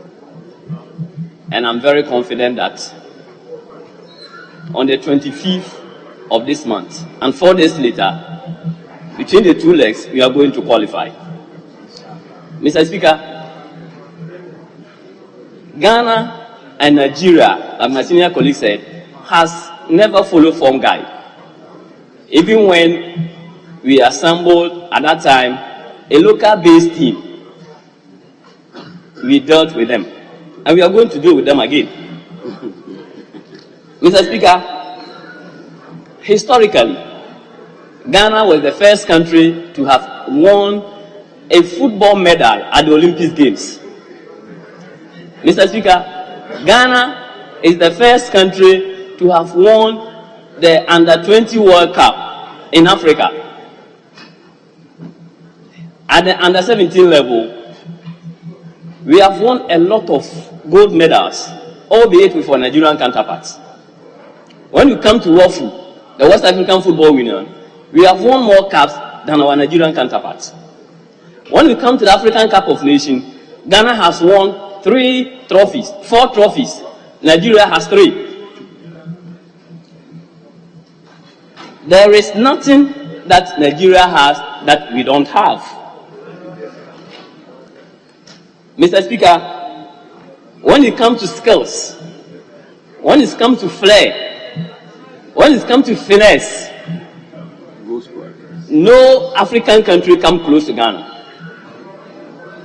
I hope and pray that, Mr. Speaker, we get something right on Friday, and that is commitment. Watching the African Cup of Nations, we did not lack quality. We had the players to make the difference. What we lacked in 2021 African Cup of Nations was the commitment and the will. Mr. Speaker, I want to also add my voice to call on all Ghanaians, especially the media, to watch our commentary before these games. Let's support the Black Stars with all that we have. We may not have a perfect team, but I'm sure as in matches between Accra House of Folk and Asante Kotoko, as in matches between any fierce opponents like Manchester United and Liverpool, and Real Madrid and Chelsea, it doesn't follow the form guide. No matter where our players are playing, I am very confident that on Friday and 4 days later, between the two legs, our Black Stars will qualify. Thank you for this opportunity. Yes, Honorable Member 4. Thank you, Mr. Speaker, for the opportunity. It's unfortunate I didn't have a copy of the statement and I just came in. Mr. Speaker, not long ago, a referral was made by the Speaker of the House to investigate the poor performance of Black Stars of the just ended AFCON.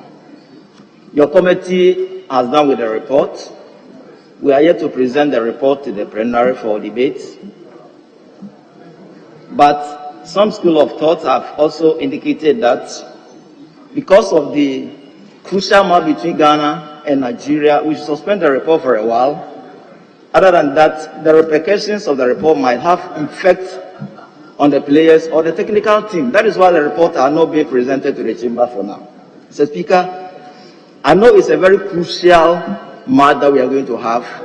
Majority of Ghanaians have lost faith and confidence in the Black Stars, but I will urge Ghanaians to have faith, because there is nothing too difficult for the Lord to do. We should all pray for the Black Stars with a solidarity of prayer. We should support them, and I know they are going to come out with success. Mr. Speaker, even though we didn't perform well at the just ended AFCON, Currently, as we speak, we have a new acting coach with a new technical directors and team. We don't know exactly what they are going to bring to the fore. So all that we need to do is to support them with prayer and moral support to offer the players. Mr. Speaker, I will entreat all honorable members here to go and witness the match between Ghana and Nigeria on Friday and to cheer our players. And with this, I know they are going to give up their best and Ghana is going to come out with a flying colors. Mr. Speaker, I thank you for the opportunity. Do the leaders wish to comment? Now I'll come to leadership.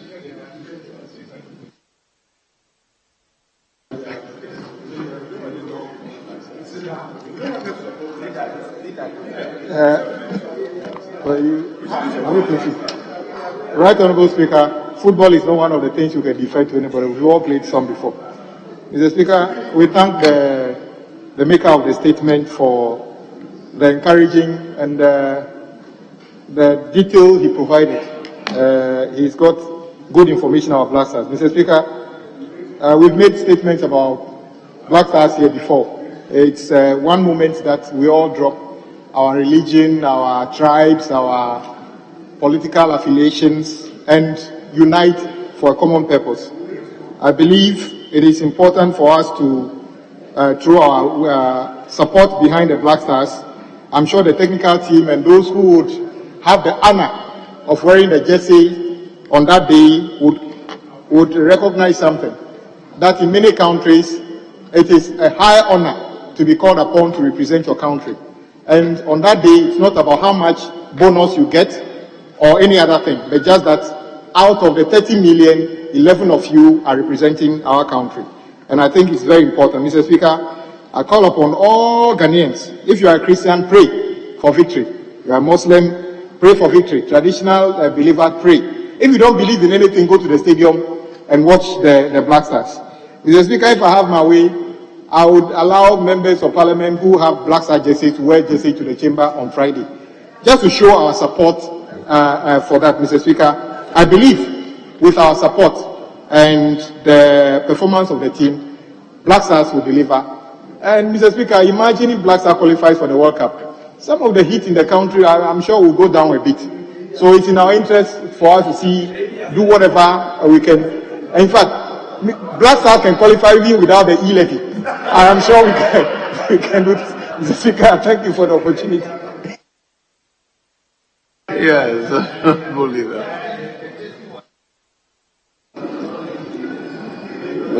Mr. Speaker, thank you. Thank you for the opportunity. Mr. Speaker, first, we must compliment each other. And when you see something good about a colleague, it's important you say it for Hansard to record saying. Mr. Speaker, our colleague, Honorable Adams Abdul Salam, MP for New Edubiase, I've been enjoying his contributions on the floor. He has this confidence and you wonder whether he's been here for many years. So kudos to you, Honorable. I've enjoyed you and I was enjoying your statement. Yes, keep it up. Mr. Speaker, if you pay attention to the 6th paragraph of his 2-page statement, he makes reference to the joy, the emotional, and the psychological benefits of victories that come with Black Stars playing. But he also added that just qualifying alone, we are guaranteed some $10 million, which money will go a long way to benefit the football industry. Mr. Speaker, we all love Black Stars. We want to see them succeed, but we often get disappointed. The first admonition, we here in this chamber, the politicians, sometimes in our commentary, we kind of make it partisan. So let me say it here and now, that this is about football, not NDC MPP matter. Let us wish them well. Let us wish them well. When they succeed, it is the name of Ghana that is being sold out there, and opportunities for the players. You know, like you said, with all this e-levy stress on us, if they go and play on Friday and everything is well and the whole country is happy, I'm quite sure that we may even come here and quickly, you know, do justice to e-levy collectively. Would come happily and say, look, looking at the state of the economy with what is happening in Ukraine, Russia, the effect on industry, let us get this low-hanging fruit through so that our roads can be fixed. The unemployed youth who have appetite for entrepreneurship would get their way. These are things that could come our way, no doubt. So it means that we need Black Stars to win. And it's on this note that, Mr. Speaker, I would say that we should all pray for them. Yes, I agree that we should wear something that will send a signal. If it means wearing a Black Star jersey, if it means your own fun among the players, you know, projecting something of that sort. It's all about the day. But, Mr. Speaker, the world has gotten to a stage where individual skills, intelligence, knowledge can never guarantee you victory in anything you do. The world has gotten to a stage, and in fact, not now, history has it that any time humanity had come together to act collective, something unimaginable had been achieved. It is therefore my position that those 11 players who are going to be on the field should first forget about their individual skills and know that if they work as a team, it doesn't matter who scores. It is the name of Ghana. Sometimes we get disappointed when we see players holding on to the ball for such a long time, or because they want to make an effort to score. So, Mr. Speaker, I would say that there should be tactical discipline, there should be teamwork, so that at the end of the day, with the benefit of blessing, Ghana Black Stars will be victorious. Mr. Speaker, having said this, may I conclude by saying that I want Hansard to capture the full statement as presented by my colleague in my name as well, as though they are my own. Mr. Speaker, I am relying on Mr. Speaker, I don't want to tease Kwame, but Mr. Speaker, at the bar, when a colleague makes a beautiful, brilliant submission, you call on my Lord that you want the records to capture it as though it's yours. Yes, you adopt it in its entirety. And the young man has done well.